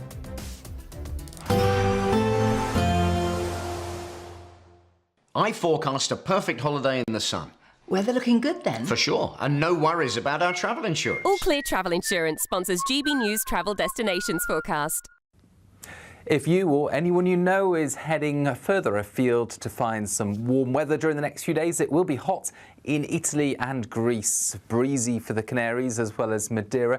It's also unusually breezy through parts of Spain and Portugal, with an area of intense thundery outbreaks through Mallorca and more especially Menorca. But it's southern Italy where we're going to see temperatures rise to unusually high values over the next few days and into the weekend. All Clear Travel Insurance sponsors GB News Travel Destinations Forecast. You want to know what's really going on in the corridors of power? Labour don't know what to do with you half the time, and that makes you quite lethal in the chamber. Get behind the headlines with Chopper's Political Podcast. Join me, Christopher Hope, as I sit down with the great and the good of British politics. We'll see where this ruling takes us. These are the stories shaping our nation. Chopper's Political Podcast, available now on all platforms. Listen in and stay ahead. Hi, I'm Michelle Dewberry, and my show is your opportunity to cut through all the noise and dive in headfirst to some robust debates. Ideas clash. Situation, no, isn't it? No, Because the failure is you're deliberately avoiding my point. Nothing's held back, And if you think this is the end of it, wait for more. and we do not shy away from the difficult stuff. Sometimes I want to shake people and say, if only you understood. So join me on Jubes & Co. weeknights at 6 p.m. only on GB News, Britain's news channel. Britain was once the envy of the world. But look around. A nation that no longer knows what it is or where it's going. A country that's broken. How do we fix Britain? How do we bring it back? Friday night with Matt Goodwin at 8 p.m. only on GB News. You've read the headlines, you've heard what those in power have to say. How about now we actually get to the truth? They would pay attention. We go beyond the political theatre and tell you what's really going on behind the scenes. For a massive council tax hike, one of the biggest in the UK. Others follow their lines, but we go off script. You sound like a broken record. You say that week after week. Cutting through the narratives and giving you unique perspectives. That's Ben Leo tonight, Saturdays and Sundays from 9 p.m. on GB News, Britain's news channel. In the GB Newsroom, we bring you the news as it happens. With our team of dedicated journalists across the UK, we're ready to keep you up to date with what's happening every half an hour, every single day. Bulletins here on GB News, the People's Channel, Britain's news channel. Mornings don't have to be tiresome, especially if you have the right company. Wake up to news as it happens, opinion and debate, and of course, a little bit of entertainment too. Because when the kettle's on, we're on. That's Breakfast on GB News, a show worth waking up for. Every morning from 6 a.m. Only on the People's Channel, Britain's news channel. We'll spread the news, you spread the word. At GB News, we love to hear from you, our loyal community. So drop us a line at gbnews.com/yoursay. There you can talk to each other and also to the presenters live on air. gbnews.com/yoursay, because GB News is your channel, Britain's news channel.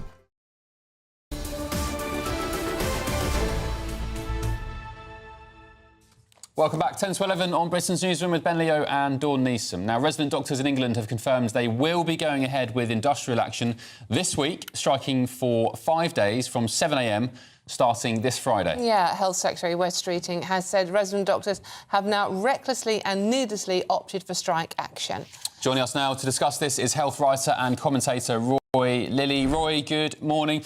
Doctors being accused of putting their pay packets before the health and safety of patients. Is that fair? Well, I think it is. The junior doctors now, they come in at about just under 39,000, 38,500. And I think the demand, on top of the increase they've already had, most people look at that and say, you're having a laugh. Have you seen what's happening in the wider economy? So it's very difficult to support this strike, I think. Yeah, they are demanding a 29% increase in their wages on top of the 28% I believe they had last year. But what is the answer to this dispute? Wes Streeting has failed to negotiate any alternative. Yeah. Well, look, he's doing exactly what Steve Barclay, who was the Conservative Secretary of State for Health when the doctors last went on strike, he's doing exactly what he complained that Barclay did. Barclay said, I'm not going to talk about money, I'll talk about everything else. And Wes Streeting said the same thing. I'm not going to talk about salary, I'll talk about conditions, I'll talk about rotas, I'll talk about examination fees, I'll talk about costs. But I won't talk about wages. So he's reversed himself into the same corner.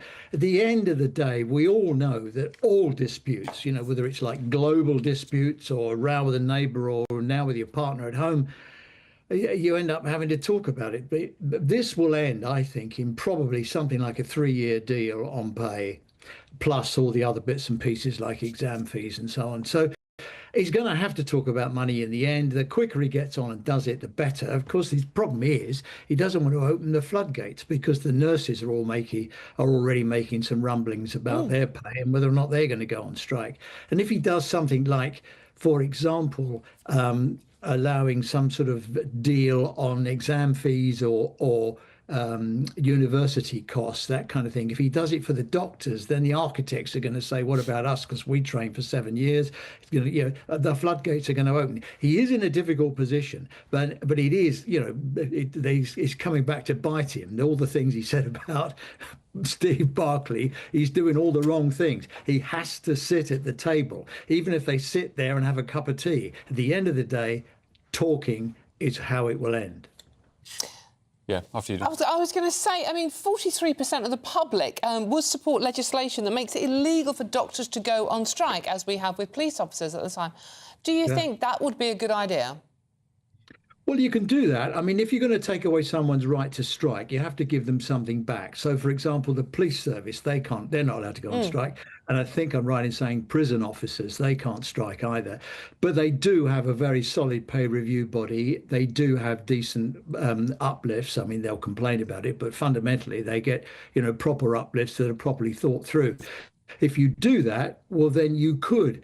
But here's the thing. The radiographers could bring the NHS to a grinding halt because nobody could get any screening or tests done. Pathology could bring the NHS to a grinding halt. It's one big conveyor belt. It's a huge teamwork. So you just have to say no one working in the NHS could go on strike. Yeah, indeed. Yeah, all of them. As you said, paramedics, radiologists, nurses, the lot. You open the floodgates, that's the risk. Roy, thank you for your time. You're absolutely right. Yeah. Thanks, Roy. Roy Lilly, writer and commentator on all things health. Thank you, Roy. What I have a problem with, people will die, by the way. The waiting list is through the roof as it is. If they care about patients and they care about the NHS, getting more money for them will detract from money going to the NHS and caring for the patients they profess to be worried about. Indeed. Right, stick with us on Britain's Newsroom. More coming up, including the latest from those Epping protests. Here is your weather, though, in the meantime. Back in a tick.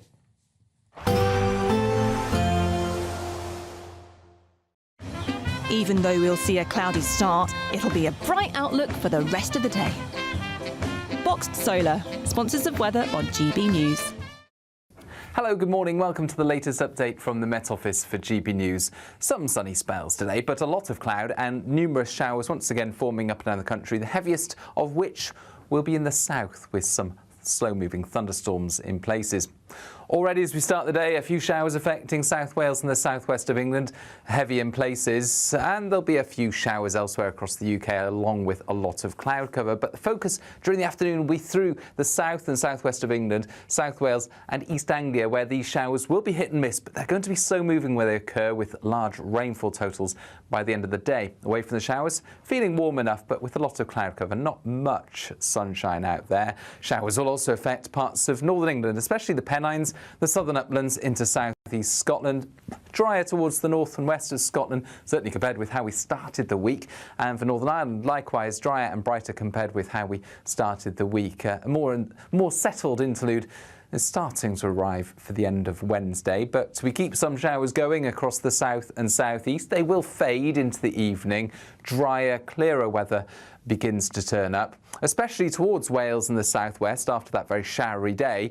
It's going to be a dry end to the day with clear spells, and those clear spells, along with light winds, will lead to a fresher feel as we begin Thursday. Temperatures typically dipping into the low teens, perhaps a little lower in some sheltered spots. A bit milder towards the east, but otherwise a fine start to Thursday for most of us. Some areas of cloud here and there, and further showers into the north of Scotland, and then more especially northern England into the Midlands, the east of England. Those showers will get going. Now, these will be slow moving once more, and some particularly heavy rain could affect East Anglia. But towards the west, it's drier, sunny spells breaking through, temperatures reaching the mid-20s in places. Expect a warm front, moving from the kitchen right through to the rest of the house. Boxed Boilers, sponsors of weather on GB News. £54,321 cash could be yours. Cash that you could spend however you like.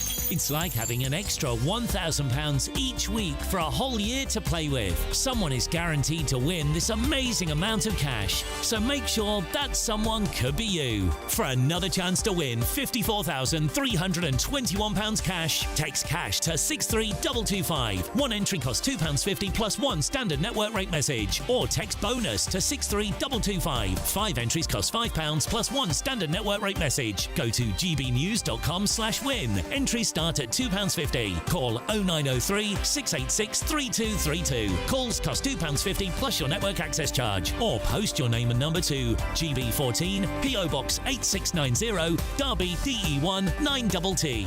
UK only. Entrance must be 18 or over. Lines close at 4 p.m. on the 1st of August. Please check the closing time if listening or watching on demand.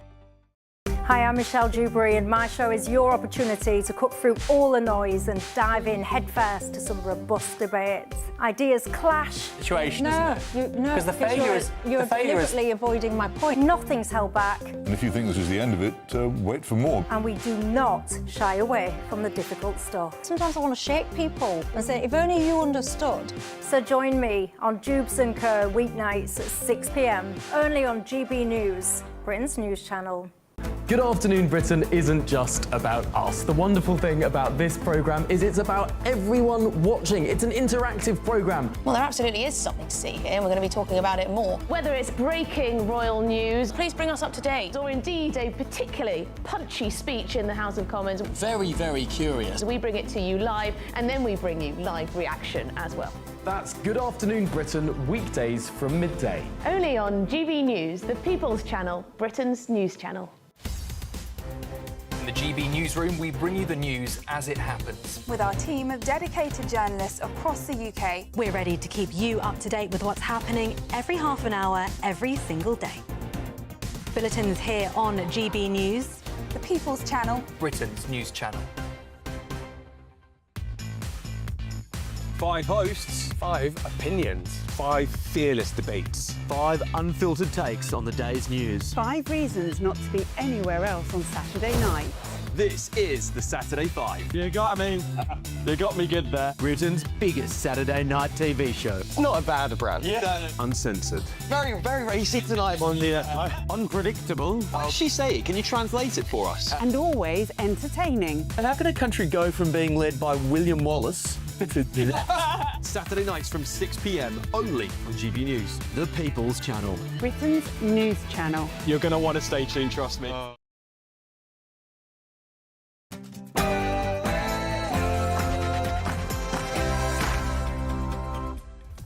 Good morning. It is, 11 o'clock nearly on Wednesday the 23rd of July, and we are live across the United Kingdom. This is Britain's Newsroom with Ben Leo and Dawn Neeson. Very good morning to you. A summer of riots. Angela Rayner tells the Prime Minister that high levels of immigration risk social cohesion in Britain's poorest communities and that it must be addressed. Yes, and meanwhile, migrant hotel hostility. Protests erupt in Epping, Norfolk and Canary Wharf in central London. Essex Police will make a statement on this very soon. Illegal delivery drivers crack down. Food delivery services and the Home Office join forces, finally, to stop undocumented workers. Well, for the first time, the Home Office is going to give delivery companies the locations of asylum hotels so that they can stop them being used as delivery food hubs. And the Prince of Darkness, Ozzy Osbourne, dies aged 76, surrounded by his family, just weeks after that farewell concert at Villa Park. Tributes have poured in from around the world. Well, here in Birmingham, tributes and flowers continue to be laid here at the Black Sabbath Bridge as this city remembers the man who grew up here and became an international superstar. We never give up, so you know until the referee whistles as the final whistle, you know you have an opportunity to score a goal. And yes, well done, ladies, they've done it. Serena Wiegmann celebrates England women getting through to the Euros final after that 2-1 thriller last night against Italy. It's been dubbed the Great Escape in the papers this morning. The Prince of Wales will be heading to the final on Sunday, and these fans certainly enjoyed the match.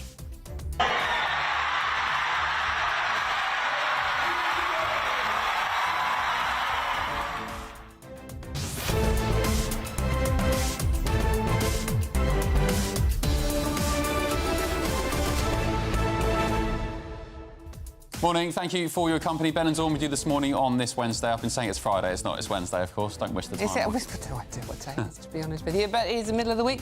Hump day. Is that what they call it?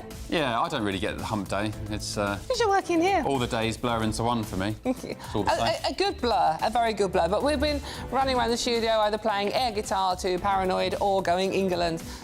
Looking forward to it? Yeah, definitely. Yeah, it's going to be a great final. From Sunday, 5 p.m. It is indeed, yes. Whenever Sunday actually even is, Ben. We've got no idea. Good luck, ladies. Big last hour coming up, including on-the-ground reports from Charlie Peters, who is in Epping. We're also waiting for that police press conference, which may come in this hour or potentially the next hour. Regardless, GB News will have it as soon as it's live on air. In the meantime, though, let's head to Aaron Armstrong for your news bulletins.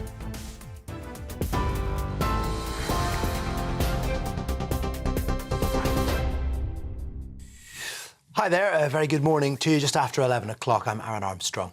The location of hotels housing migrants will be shared with food delivery companies in a bid to clamp down on illegal working.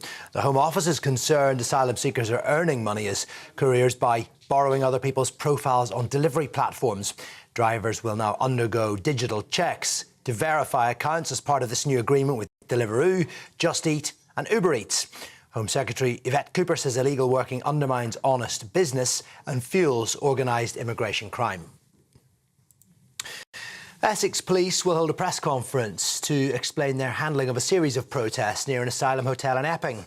The forces accepted it did bring counter-protesters from Stand Up to Racism, the group, to a hotel which has been at the centre of volatile demonstrations. Initially, the police denied that story. 6 anti-migrant protesters have been arrested on charges of disorder following scenes which police have described as mindless thuggery. Meanwhile, protests have been taking place outside a hotel in East London, which has been earmarked for migrants if the Manston processing centre in Kent becomes too full. Metropolitan Police officers have been guarding the 4-star Britannia International Hotel in Canary Wharf. 2 former market traders who were jailed for manipulating benchmark interest rates have had their convictions overturned. A former Citigroup and UBS trader Tom Hayes spent more than 5 years in jail after becoming, in 2015, the first person to be convicted of manipulating LIBOR. Separately, Carlo Palombo, an ex-Barclays trader who was jailed in 2019 for a similar offence, had his conviction quashed. However, the Supreme Court ruled there was ample evidence for a jury to convict both men had it been properly directed by the judge, but it had not, undermining the fairness of the trial. Sir James Cleverly's denied division between himself and party leader Kemi Badenoch over the European Court of Human Rights. He returned to the Tory front bench yesterday as Shadow Housing Minister. Mr Cleverly has previously said he's not convinced leaving the ECHR is a silver bullet to reduce criminal deportations. Ms Badenoch is reviewing that possibility, saying she's increasingly of the view it would be necessary. But Sir James told GB News they're on the same page. If you're going to quote me and Kemi, you need to actually quote me and Kemi rather than create this narrative of a divide. What Kemi has said is that the Shadow Attorney General is going to conduct a review and we're going to look at the implications of the ECHR. And if the ECHR stops us doing what we have to do, then we have, of course, have got to look at how we might leave the ECHR and the process for doing that. More than 100 aid agencies have issued a joint statement warning mass starvation is spreading across Gaza despite Israeli denials. The group, which includes Save the Children and Doctors Without Borders and Oxfam, say their colleagues and those they serve are wasting away. Israel has imposed an almost total blockade of humanitarian aid since it pulled out of a ceasefire with Hamas at the beginning of March. The UN Secretary-General, Antonio Guterres, says malnourishment is soaring and starvation is knocking on every door. Israel has dismissed reports of numerous deaths from malnutrition as propaganda. The King and Queen have sent congratulations to England after they produced a dramatic comeback against Italy to reach the final of the Euros. Trailing 1-0, the Lionesses were seconds away from going out before substitute Michelle Adjumang scored a 96th-minute equaliser. Chloe Kelly won in extra time, scoring the rebound after her penalty was saved. So a great run in the tournament, remarkable. They've only been ahead for 5 minutes in the knockout stages, but Serena Wiegmann, their boss, says they believe they can always win. We'll hear from that a little bit later. Let's turn to Ozzy Osbourne. Black Sabbath have led tributes to their former frontman after his death at the age of 76. The band say they've lost their brother. Guitarist and former founder Tommy Iommi says he can't find the words following the heartbreaking news. Osbourne's death comes just weeks after the band played their final gig at Villa Park in Ozzy Osbourne's home city of Birmingham. Sir Elton John described him as a trailblazer, Metallica as a hero, icon, inspiration and mentor. Now, the self-styled Prince of Darkness inspired a generation of musicians, and he enjoyed a successful solo career before becoming famous through reality TV. No cause of death has been given, tributes here being laid at the Black Sabbath Bridge in Birmingham, Ozzy's hometown, of course. Osbourne, though, we know had been experiencing various forms of ill health in recent years. Those are your headlines. A short bulletin coming up at 11:30. For the very latest GB News direct to your smartphone, sign up to News Alerts by scanning the QR code or go to gbnews.com/alerts.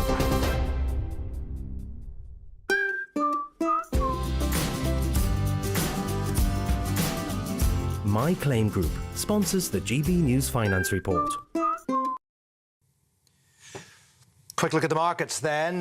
The pound buys you $1.35 and it'll get you €1.15. Gold costs £2,553.20 per ounce, and the FTSE 100 trading at 9,070 points. My Claim Group sponsors the GB News Finance Report.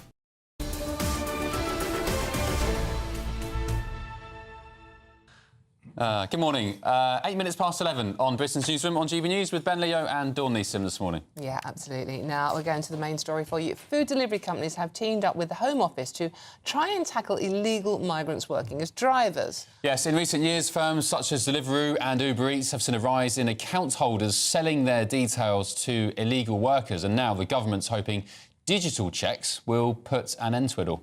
But with GB News reporting on the story for 3 years now, why is action only just being taken now? And to add fuel to the fire, the Home Office now is under more pressure than ever before after migrant protests in Epping in Essex. Yesterday, reports also surfaced of protests in Canary Wharf in central London outside a hotel after it was incorrectly reported that asylum seekers from Epping could be moved to be housed there. OK, Mark White is joining us now to bring us up to speed on these two stories. Mark, with the delivery firms, is this going to make any difference at all? Well, it might make some difference in the short term, but of course, illegal immigrants, asylum seekers with no right to work here, and the middlemen that operate on their behalf will adapt. They always do. But, of course, the delivery companies, the Home Office, have got to do something. So I think it's a welcome move. There has been an issue that we've been reporting on for years where people who have legitimate accounts with the likes of Deliveroo, Just Eat, Uber Eats, can then sublet their account to these illegal workers. And that's what they've been doing in their many thousands. The Home Office have been calling on the delivery companies to do more. In return, the delivery firms have been saying the Home Office will give us the location of these asylum hotels, which are obviously being used as hubs for many drivers who are just based in the hotels and going out in their deliveries from them. If you do that, we can geolocate these deliveries and see if it's coming from those locations, and then we can block those individuals and stop them working for us. So that's what's going to happen now, we're told. But this has been an issue, as I say, for years. I was in Brighton a couple of years ago, seeing just how much of immigration enforcement's workload is taken up by this particular issue. This is what one of their immigration officers told me. They're undercutting legitimate employers and they're undercutting legitimate employees, both who are trying to undertake things playing by the rules. And it really is a major issue. So, as I say, it's to be welcomed. There were initial sort of reluctance there was from the Home Office to give out that kind of information, data protection, safety of those asylum seekers in those hotels in mind, but it's going to be limited and it will be within a sort of confined sort of group to the delivery companies. Can we talk about the hotel situation? Tensions rising in Epping. There's a protest planned for this Sunday. There's going to be a police press conference today. And then also this situation with the hotel in Canary Wharf in central London. Just bring us up to date on that, if you could. Well, I think there are some serious questions for Essex Police to answer here with regard to that hotel in Epping, the Bell Hotel, which has been at the centre of protests after allegations against one of the asylum seekers there of sexual assault, an allegation or allegations that that person denies. But that's led to lots of people, concerned people in the community, coming out and protesting. And at a protest on Friday, as often happens with these protests, you get what's called a counter-protest, anti-fascist protesters who descended on the scene. They're escorted to the Bell Hotel by Essex Police. Nothing unusual in that. That kind of happens at lots of protests. But look at this. This is images that we've obtained that show police vans, at least two of them there, with dozens of these protesters inside the vans, and it looks like they're being taken away from the location of the hotel there. Now, the police might well argue that the reason they're doing this is safety grounds, that they had to move these protesters, the counter-protesters, away to stop serious violence. However, look at the optics. The optics of this are just terrible. You've got people in communities who are very distrustful of the police, who believe that there's two-tier policing, that the police are somehow in cahoots with these counter-protesters. And here they are giving them lifts back to the police station. Now, if there was, or the train station, I should say, if there was legitimate issues and concerns about violent disorder, then the question might be, one, you know, take them on foot back to the station, as you did when you took them from the station to the location.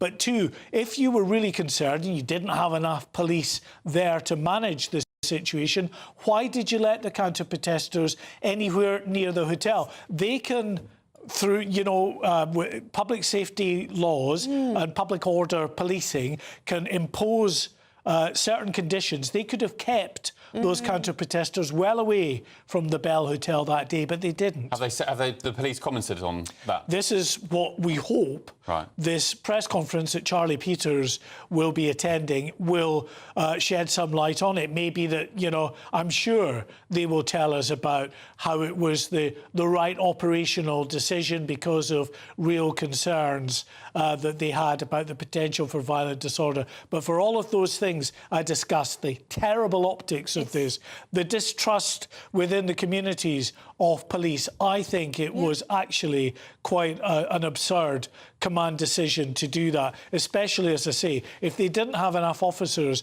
on the ground to be able to manage two groups of protesters safely. Why did they let that second group, which is all about the whole reason that this counter-protest group exists, is to go and challenge main protest groups, calling them racist and whatever they are. It was always going to be a potential flashpoint, bringing another group of protesters in there. If you don't have the police to manage it, why bring them in the first place? Yeah, I can't remember as a football fan travelling to away games ever being treated in that way by the police. So two-tier policing certainly springs to mind. Mark, can I ask, sorry, very, very quickly, did the police call this press conference after this footage emerged? Well, I think they've called it because of growing levels of anger and questions that are being asked by, yes, that footage, and many people that were there asking those questions of Essex. Essex police have said that they denied that they escorted anybody to or from the hotel. Then they said, yes, they escorted them to and from the hotel, as is in, you know, sort of normal sort of policing parameters. But with regard to why they put them in vans, I'm sure they'll say it's part and parcel of the same process of just trying to protect these people. But you know, as I said before, it just seems like an absurd command decision, really. It really is coming across that two-tier policing. Thank you very much, Mark White. Now, on the food delivery situation, a delivery spokesperson has said, we are fully committed to working with the government as we continue to collectively combat illegal working. A Just Eat spokesman said, we continue to invest significant resources to strengthen our system against abuse by individuals and organised criminal groups seeking to evade right-to-work rules. Yeah, meanwhile, Home Secretary Yvette Cooper has said illegal working undermines honest business, exploits vulnerable individuals and fuels organised immigration crime. By enhancing our data sharing with delivery companies, we are taking decisive action to close loopholes and increase enforcement. All right, let's cross live now to Charlie Peters, who is on the ground in Epping in Essex. He's our national reporter. Charlie, what's the latest, please? Well, good morning, Dawn and Ben. Here at the Boreham Police Operational Centre, are expecting that press conference later today in the early afternoon in reaction to some of that footage that has been shared of counter-protesters clashing with protests targeting that migrant hotel in nearby Epping.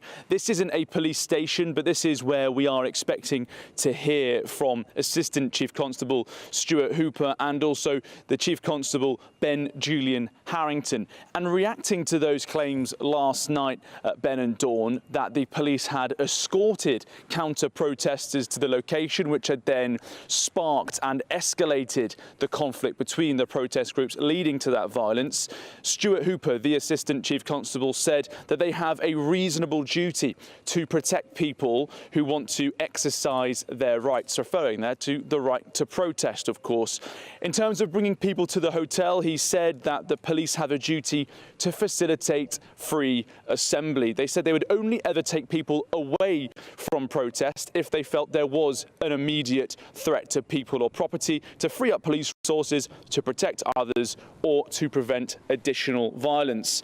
He said that in Epping, officers on the ground took all three of those decisions into account before making their decision. Now, footage shared on social media did show that the confrontation between those groups escalated, including the police, shortly after the arrival of those counter-demonstrators. Essex police initially denied, as been reported, that they had escorted those counter-protesters, but they've now retracted those claims last night after more footage has emerged.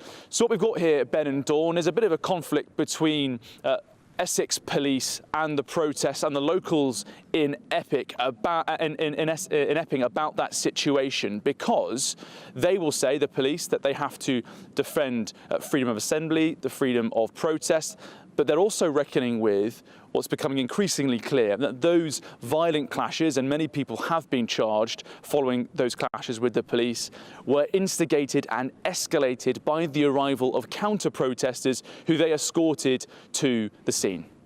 Charlie, just very quickly, while you are there on the ground, what is the mood like? I mean, Epping is a very leafy, it's in Epping Forest on the outskirts of East London, very leafy, well-to-do area. It's not the kind of place that you expect this sort of anger to really, result in violent behaviour. What is the mood like in Epping today? Well, Dawn, I am in Boreham, the police operational base, so to be frank, it is the middle of nowhere. Pretty hard to get a sense of the mood of the ground on here. I'm next to sort of lots of empty fields. However, we will be, I'm sure, speaking to locals later nearby affected by this. But it has spread, hasn't it, Dawn, beyond Essex in the last few days. There are also protests in Norfolk recently, counter-demonstrations as well being involved there, as we've also seen in Epping. Not the same level of altercation and violence that we've seen in Essex, but clearly growing anger around the country, which continued also to Canary Wharf in central London last night. OK, Charlie, thank you very much there. Charlie Peters will have all the detail of the press conference with the Essex Police as and when it happens. We're expecting that within the next hour or two, so you don't want to miss what they have to say. Lots and lots of questions to be answered there. Just as a reminder as well, the reason people worried mothers and sisters and so on came out onto the streets of Epping initially to protest was because they were concerned about the safety of young girls. So that's where it all stems from. Again, I said it in the last couple of hours, interesting that kind of concern for the safety of young, vulnerable people sparks counter-protests. It does. Well, we will find out what the police have to say about that soon, so you don't want to go too... OK, still ahead, sticking with people who many don't want in the country, find out why Harry and Meghan's £100 million deal with Netflix has been scrapped. This is Britain's Newsroom on GB News. We'll see you very soon.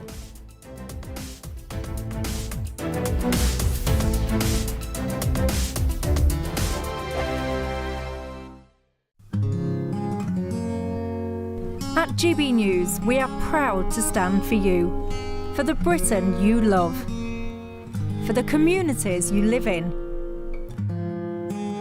That's what makes us the fearless champions of Britain. Its voices and its values. Because we, at GB News, the People's Channel, Britain's news channel. GB News Breakfast, every day from 6 a.m. My eye this morning, because I say it all the time. You can't say gents at work. You're deemed to be not inclusive. It's not inclusive. This comes from a tribunal which took place where a woman took umbrage at one of her bosses using the term in an email, dear gents. Well, you can't use the word gents. I mean, I wonder what it's like when you go to the gents now, whether you have to say going to the non-gender specific lavatories. It's a phrase. It shows that you're a bit old, they say, using the word gents. Now, I mean, I don't regard myself as old, although some may disagree with that. This caught my eye as well, because one of your lovely presenters, who's on, I believe, at 6 o'clock, Michelle Dewberry, she very often says, you know, thank you, gents. I don't think she's polite. I don't think she's going to be changing. But No, when you look into this story, there was a little bit more to this than meets the eye, because this email was sent round by management in this insurance company, and one of the ladies who was on a list to be made redundant, along with men, used that email as evidence as to why there was discrimination going on. So there was a little bit more to this, and what the court said was that, you know, this was clumsy language, but this was managerial incompetence. And I don't think we should in any way take that as meaning it's got any wider. So hang on, the court even said it's clumsy language? The court said it was clumsy ridiculous in language. itself. I mean, they shouldn't be using that language, but what I'm saying is I don't think this means that we have to all change our behaviour because of this one. But what next, Anna? decision. I've noticed a trend among, particularly in younger people, to call people guys, even women. Yeah. GB News, the People's Channel. Good Afternoon Britain isn't just about us. The wonderful thing about this programme is it's about everyone watching. It's an interactive programme. Well, there absolutely is something to see here, and we're going to be talking about it more. Whether it's breaking royal news, please bring us up to date, or indeed a particularly punchy speech in the House of Commons. Very, very curious. We bring it to you live, and then we bring you live reaction as well. That's Good Afternoon Britain, weekdays from midday. Only on GB News, the People's Channel, Britain's news channel.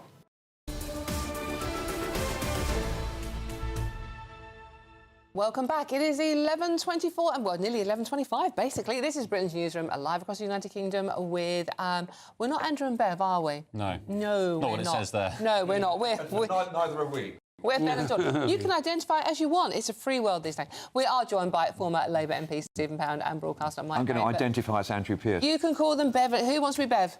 No, not me. I'll be Bev. Right, gentlemen, what story would you like to kick off with?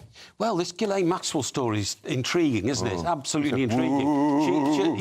Exactly. You've got to be careful what we say. But remember, she is the only person ever to have been convicted. A woman. Exactly. The only person to have been convicted in the massive international saga with repercussions of Jeffrey Epstein. And the latest development is that the Deputy Attorney General of the United States is now apparently going to the jail in which she's serving 20 years to talk to her about whether she could assist with any further information in the case. That is going to send massive shockwaves around the world. But if you're facing another 16 years in prison, and you come from a pretty privileged background, I mean, you know, don't forget Robert Maxwell named his yacht after her, the Lady Ghislaine. Yes. Lady Ghislaine, So she was brought up in a pretty without a shadow of a doubt. So, do you think she'll be giving names to have an early release? Do you think it'll be a plea bargain? Don't bet against. Well, the thing is, this is very dodgy territory. I think we have to be careful about some of the names we mentioned, by the way. Very dodgy territory. There's a lot of names in the frame. Very dodgy territory for some very powerful people in the world, and you have to look at it like that. The most powerful. One of the people I admire in this saga is Ian Maxwell, her brother, who has mounted an endless campaign to try and get justice for her on the basis that, come on, there's a lot of people involved in the Epstein scandal, and my sister seems to be taking the blame for all of them, serving 20 years in jail without remission for... Sorry. Yeah, sorry, finish. Sorry to interject. I was just going to say, on that note, I mean, in the election campaign last year in the US, President Trump was saying, we will release the Epstein list, the client list. Yes. Now, Attorney General Pam Bondi and the rest of them are saying, there is no list. It doesn't exist. There is no list. It's just a made-up Democrat thing that's not going on. Yeah. But somebody like Ghislaine has been jailed in relation to the Epstein situation. So either there's a list or Ghislaine Maxwell's in prison for something she didn't do and didn't exist. So make your mind up. Well, don't forget, Donald Trump is suing Rupert Murdoch. Yeah. Now, Yes. I have to say, you sue Rupert Murdoch at your peril. Exactly that. And Rupert Murdoch is not giving an inch on this. Now, that tells me that he's actually... I totally agree. But the other thing, I'm not a great person and great conspiracy person, but I have to say that the death of Jeffrey Epstein by strangulation in a prison cell, while the prison guard was temporarily asleep and while the cameras just happened to be turned That's on, absolutely right. I'm sorry, that reeks. I totally agree with you. I mean, this is Godfather 2, isn't it, all over again? You know, we've got to get into the jail, and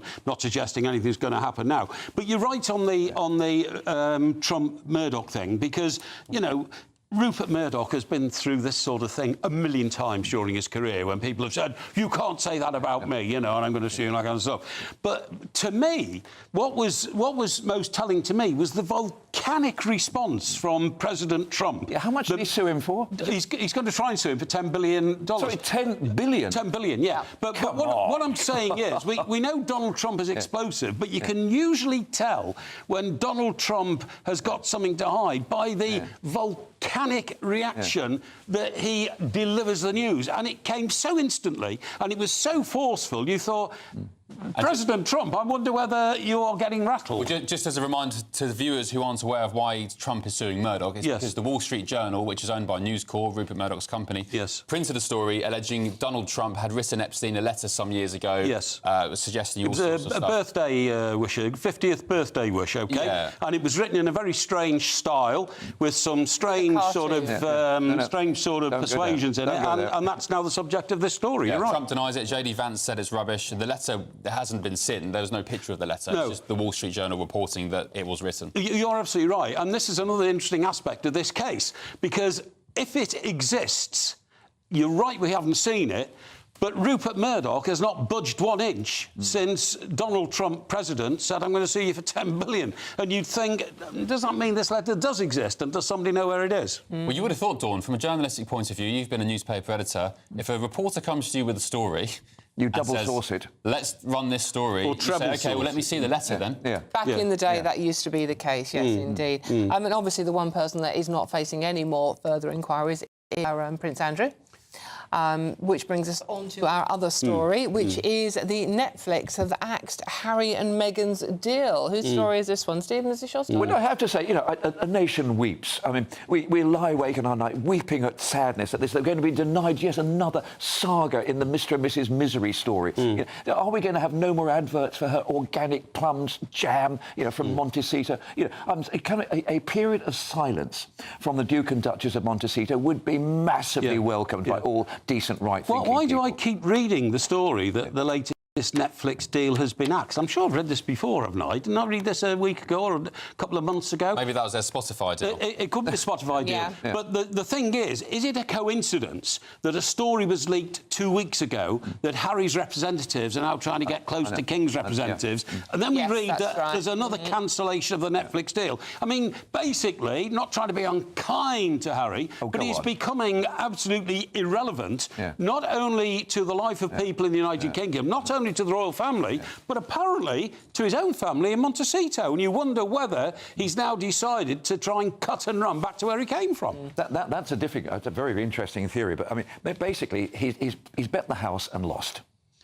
Well, I don't think he did bet the house, you see. I think he took he did. He said, I'm leaving the royal family, I'm going to cash in my chips, I'm going to become the new I don't think he's bright enough to have assessed it like that, honestly, Stephen. I think what happened was he came under the influence of new persuasions within his life, saying there is an alternative way you can live your life. You don't have to be a member of the royal family, you can do other things. Without thinking it through properly, he went, and of course, a couple of great interviews, a $100 million contract, but now...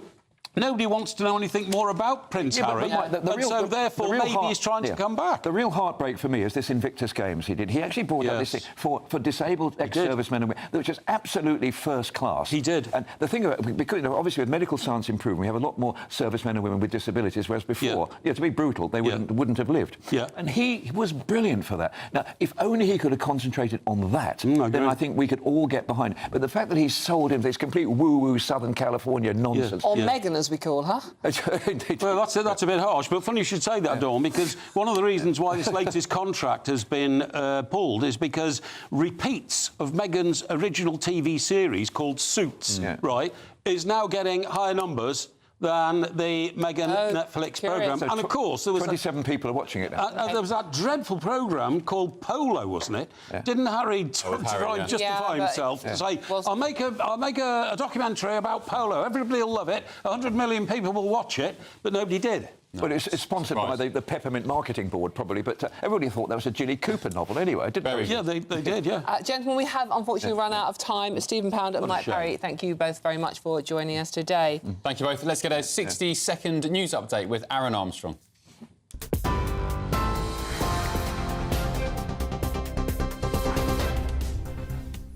Thanks very much. Good morning to you. Our headlines. Two former city traders jailed for manipulating benchmark interest rates have had their convictions overturned. Tom Hayes and Carlo Palumbo went to prison for manipulating LIBOR and Euribor, which were used for loans between banks. The Supreme Court has ruled their trials were unfair and therefore their convictions unsafe. The Home Office will share information about asylum hotel locations with food delivery companies to tackle suspected hotspots of illegal working. They are concerned that migrants are earning money as couriers by borrowing other people's profiles on those online platforms. More than 100 aid agencies, including Save the Children and Oxfam, have issued a joint statement warning mass starvation is spreading across Gaza despite Israeli denials. They say humanitarian aid is not being allowed into the territory, accusing Israel of a siege. The King and Queen have said their warmest congratulations to England for reaching the Euros final. They pulled off a dramatic comeback, coming from 1-0 down to beat Italy 2-1 in extra time. The defending champions will face either Germany or Spain in Sunday's final. And Black Sabbath have led the tributes to the former frontman Ozzy Osbourne after his death at the age of 76. The band, whose original lineup reunited earlier this month for their final gig in Birmingham, say they've lost their brother after heartbreaking news. That's it for the moment. More at the top of the next hour. For the very latest GB News direct to your smartphone, sign up to News Alerts by scanning the QR code or go to gbnews.com/alerts.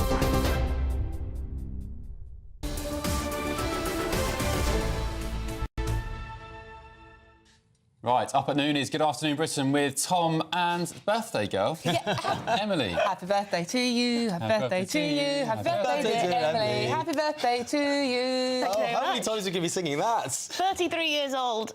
Yay! Oh. She doesn't look it, does she? Look, and look at 23. We've got the balloons for you, Emily. Oh, that's really cute. I wasn't expecting that. That's not a grade from last year.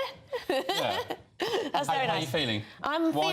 I'm feeling wiser, feeling older, feeling tireder, feeling feeling good. Yeah. Good. Happy birthday. Overall. Well, a very special birthday present for Emily will be delivered by Essex Police today, as they put forward their press conference in all of the goings on in Epping, which has been the most extraordinary series of protests. Lots and lots of questions. It'll be absolutely fascinating to hear what the police themselves have to say. The head honchos of Essex Police will be speaking during our show, and we'll be bringing exactly what they have to say for themselves. Yeah, we're also going to be hearing more about what on earth is happening in Canary Wharf with this swanky hotel, or this very well-known hotel now being occupied by migrants who no one seemed to know anything about this. No, but you can't book there now. They say it has been booked out privately, so no bookings are being taken. A mysterious busload of people, we don't know who they were bussed in.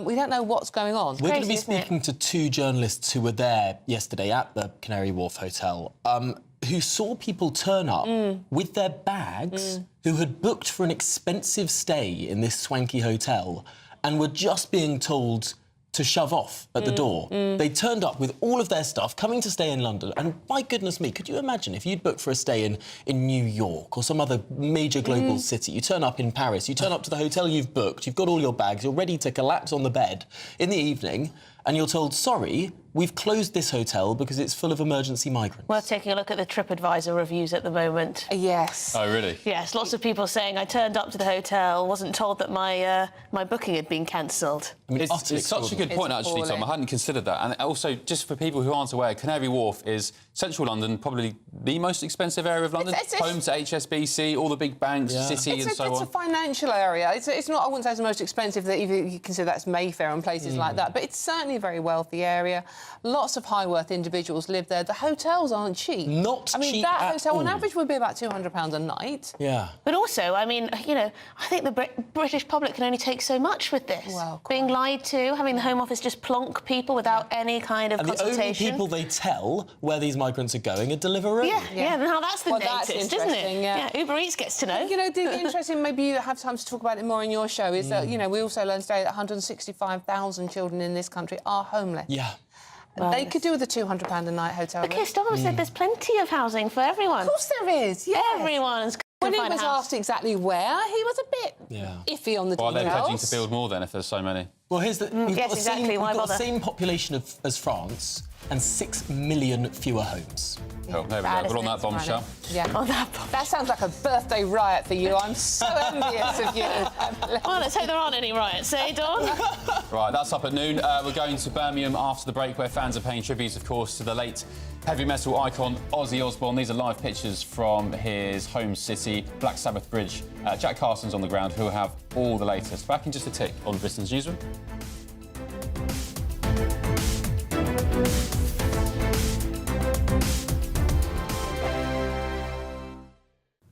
Hello there, this is your GB News weather update provided by the Met Office. We've started today with quite a slack pressure pattern across the UK. The isobars not too tightly spaced together, which means there's relatively light winds for many of us.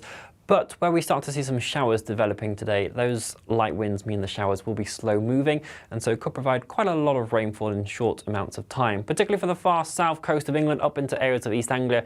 This is where we could see some of those sharp downpours, maybe even the odd rumble of thunder. A few lighter showers elsewhere as well, but there will be some sunny spells trying to poke their way through in amongst a reasonable amount of cloud around as well.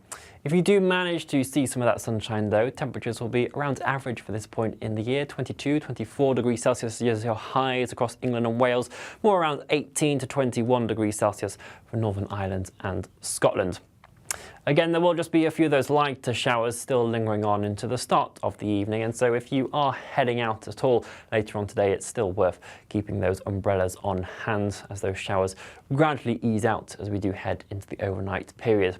Once we get into the back end of the night, the cloud will also tend to break up and we'll see more clear spells developing. A few mist and fog patches may develop in places, but it should be a relatively dry night for most. A mild one as well. Temperatures certainly in towns and cities holding up around 15, 16 degrees Celsius. It'll be a touch fresher in some rural areas. Into the start of Thursday, though, we'll start to see another area of rain just push its way into parts of eastern England, particularly again East Anglia, down towards London, Sussex and Kent could see some slightly heavier pulses of rain for a time. Best of the sunshine out towards the west and a generally dry day to come here. That will also influence our temperatures with the cooler feel of things underneath the cloud across the eastern side, whereas it will be warmer in that sunshine out towards the west. Generally, as we head into this weekend, Saturday, your best chance of some sunshine, perhaps a few more showers on Sunday. Good Afternoon Britain isn't just about us. The wonderful thing about this programme is it's about everyone watching. It's an interactive programme. Well, there absolutely is something to see here, and we're going to be talking about it more. Whether it's breaking royal news, please bring us up to date, or indeed a particularly punchy speech in the House of Commons. Very, very curious. We bring it to you live, and then we bring you live reaction as well. That's Good Afternoon Britain, weekdays from midday. Only on GB News, the People's Channel, Britain's news channel. You've read the headlines, you've heard what those in power have to say. How about now we actually get to the truth? They would pay attention. We go beyond the political theatre and tell you what's really going on behind the scenes. For a massive council tax hike, one of the biggest in the UK. Others follow their lines, but we go off script. You sound like a broken record. You say that week after week. Cutting through the narratives and giving you unique perspectives. That's Ben Leo tonight, Saturdays and Sundays from 9 p.m. on GB News, Britain's news channel.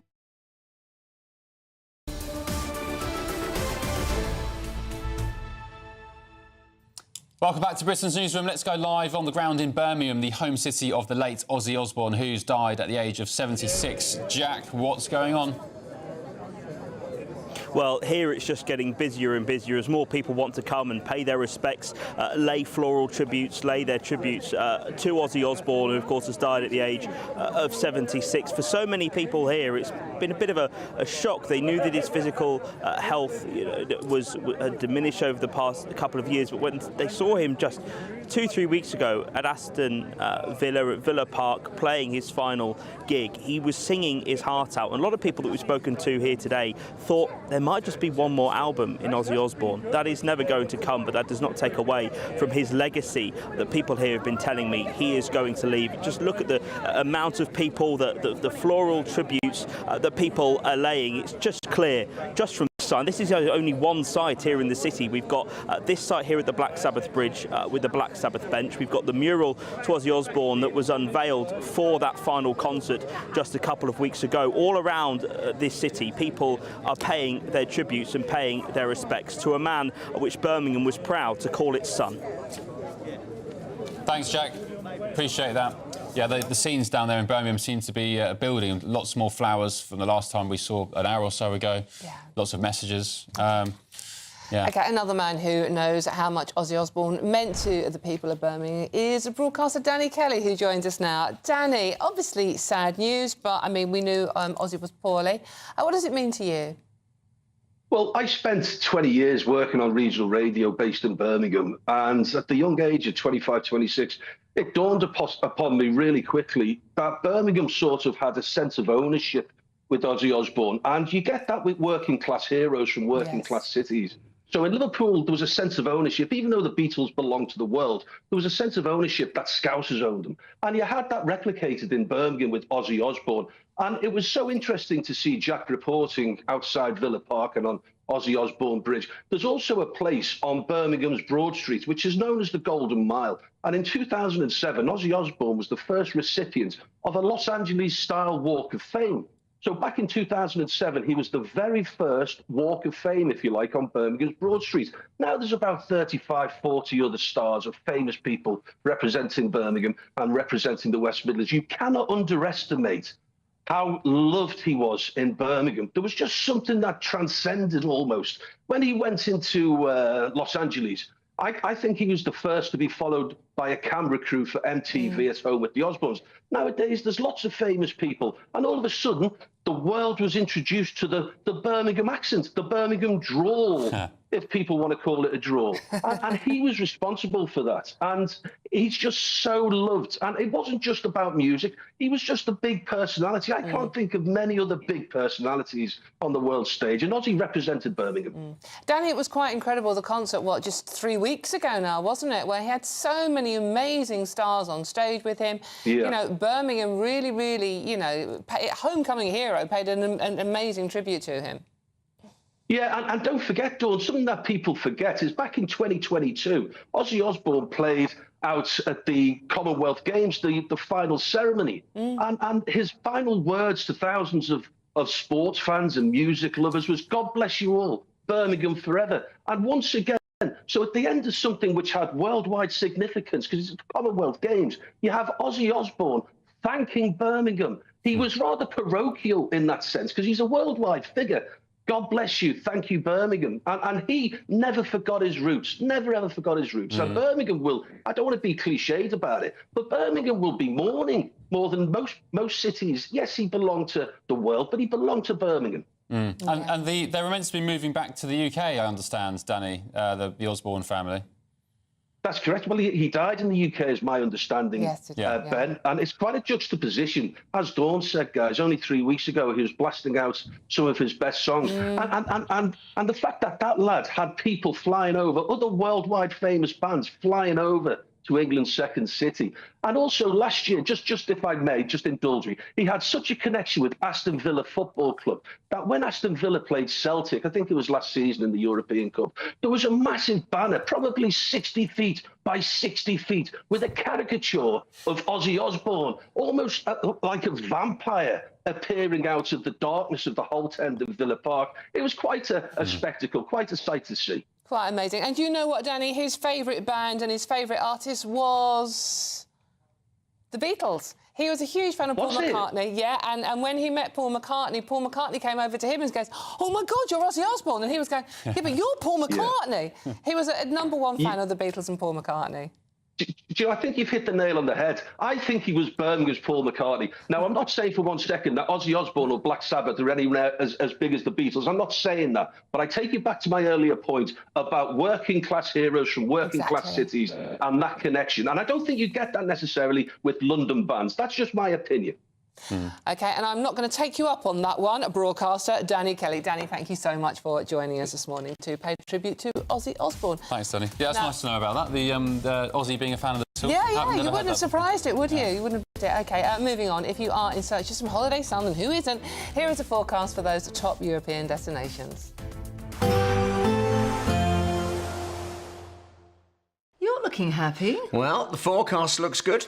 So you've sorted the travel insurance then? All Clear Travel Insurance sponsors GB News Travel Destinations Forecast. If you or anyone you know is heading further afield to find some warm weather during the next few days, it will be hot in Italy and Greece. Breezy for the Canaries as well as Madeira. It's also unusually breezy through parts of Spain and Portugal, with an area of intense thundery outbreaks through Mallorca and more especially Menorca. But it's southern Italy where we're going to see temperatures rise to unusually high values over the next few days and into the weekend. All Clear Travel Insurance sponsors GB News Travel Destinations Forecast.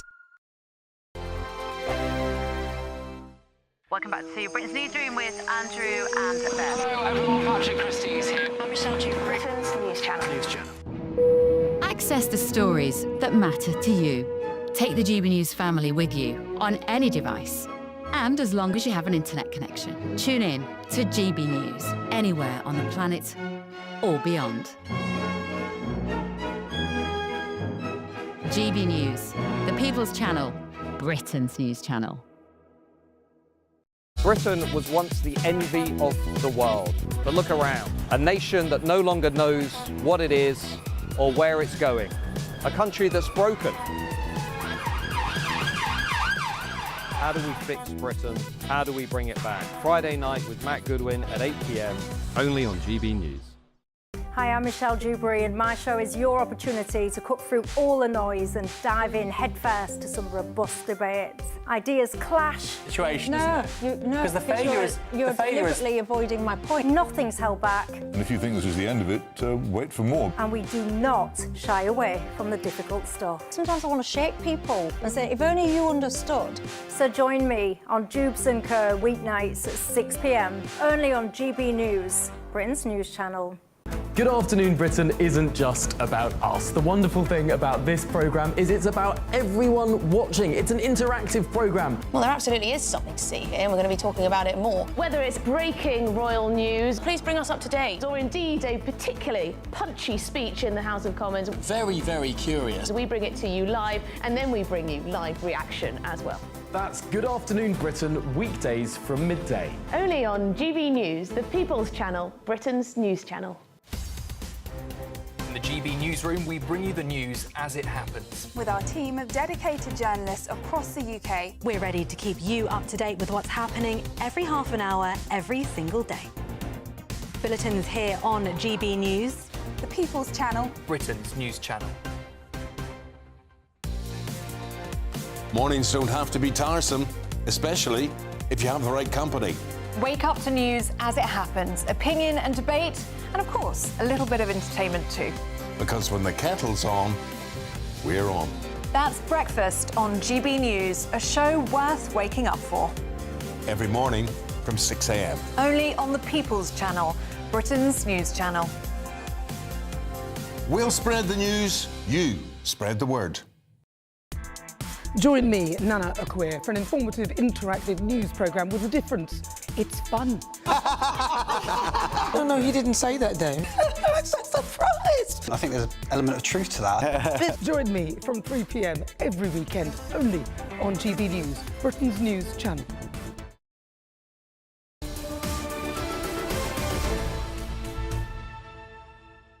Hello, welcome back to Britain's Newsroom. Now, as you may know, the Lionesses, England women, are through to the final of Euro 2025 after that very tense semi-final clash against Italy last night. Yes, Serena Wiegmann's side won 2-1 after the match went into extra time, with Chloe scoring that winner. And England are currently the holders of the title. The final will take place this Sunday at 5 p.m. And we're joined now by former referee Janie Frampton. Janie, good morning. Thank you for your company. Your thoughts on last night's great escape? Yes, good morning, folks. It was painful, I have to say. It was really painful. We do what we've done so much in this tournament. We just make it really hard work. You know, I don't know, there was something about the fact that we don't seem to, we get in the final third, we don't know what to do with it. You know, 24 attempts on goal and we managed to score one in open play. So it is a bit of a challenge. And then, of course, Michelle Adjaman came on and she changed it. She is my star for the future. She changed the whole style of play. She blew something into the whole environment. It was brilliant. She was pretty amazing. I mean, you know, just remember, she's just 19 years old, so she's still very, very young. And then, obviously, you know, there's the whole penalty issue coming up again, but thankfully we didn't have to go to that. No, you're absolutely right, because, you know, then Chloe Kelly got the second goal, but I don't think she'd have done that without the build-up play from Michelle again. Yes. So I think we really need to look at the young stars coming through. And, of course, I'm a big Arsenal fan, so the fact that Michelle plays for Arsenal is a given that she's going to be great, you know. But it's challenging. This tournament has been really challenging. And if we come up against Spain, well, we're going to come up against Spain or Germany in the final, and we've got to step it up. We've got to step it up. Janie, obviously I'm going to ask you the killer question. Put your cards on the table. Who are we going to win? Oh, do you know what? I'm so patriotic. I've got to say yes, you know, because that's my heart. But my head says, oh, my goodness, please, you know, pick up the play from the beginning. Don't start in the 77th minute. Start it from the beginning. Yeah, from the off. Turbo boosters from the off. Janie, thank you very much. We'll play the winner, of course, of Germany and Spain tonight. So whoever it is, I think we can have them all. Thank you, Janie. Right, that's it. Thank you, Dawn, for your company today. we're back tomorrow, aren't we, I think? Yeah, tomorrow morning from 9:30. That's it from Britain's Newsroom. Here's Good Afternoon Britain with Tom and birthday girl Emily. And do stay with us for the show, because we are going to go to that press conference from Essex Police. What on earth were the decisions they're making over these migrant hotel protests? Yes, and it all seemed to erupt as well in Canary Wharf this time, as it was revealed a hotel there, quite a swanky one, is now going to be moving in lots of illegal migrants as well. We're going to bring you the latest from those who were there last night. So do stick with us. Good Afternoon Britain, 12 till 3.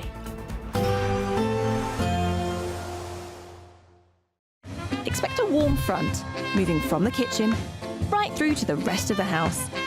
Boxed Boilers, sponsors of weather on GB News.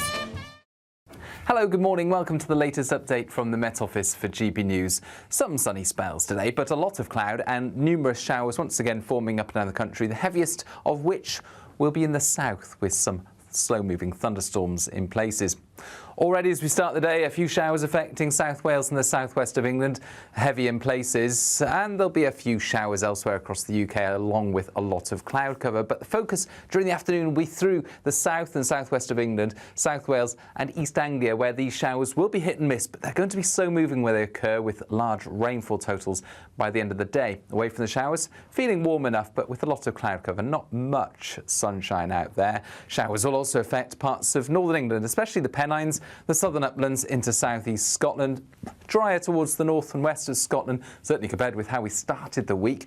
And for Northern Ireland, likewise, drier and brighter compared with how we started the week. A more settled interlude is starting to arrive for the end of Wednesday, but we keep some showers going across the south and southeast. They will fade into the evening.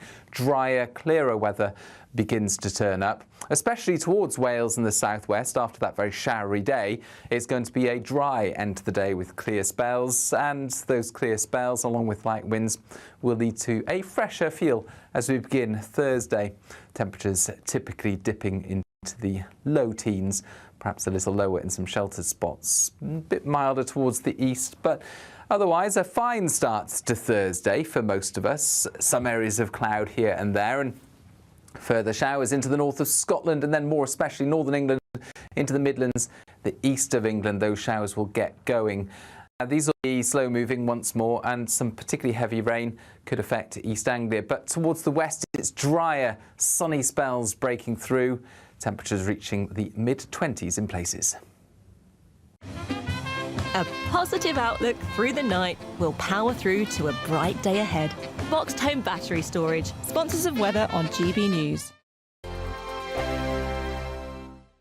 Imagine having an extra £1,000 to spend each week for an entire year. £54,321 in tax-free cash could be yours. Cash to spend however you like. £54,321 in cash could be landing in your bank account this year. For another chance to win £54,321 cash, text cash to 63225. One entry costs £2.50 plus one standard network rate message. Or text bonus to 63225. 5 entries cost £5 plus one standard network rate message. Go to gbnews.com/win. Entries start at £2.50. Call 0903 686 3232. Calls cost £2.50 plus your network access charge. Or post your name and number to GB14 PO Box 8690 Derby DE1 9TT.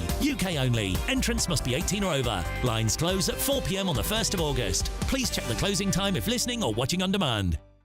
Hi, I'm Michelle Dewberry, and my show is your opportunity to cut through all the noise and dive in headfirst to some robust debates. Ideas clash. Situation, isn't it? Because the failure is... You're deliberately avoiding my point. Nothing's held back. And if you think this is the end of it, wait for more. And we do not shy away from the difficult stuff. Sometimes I want to shake people and say, if only you understood. So join me on Jubes and Kerr weeknights at 6 p.m, only on GB News, Britain's news channel.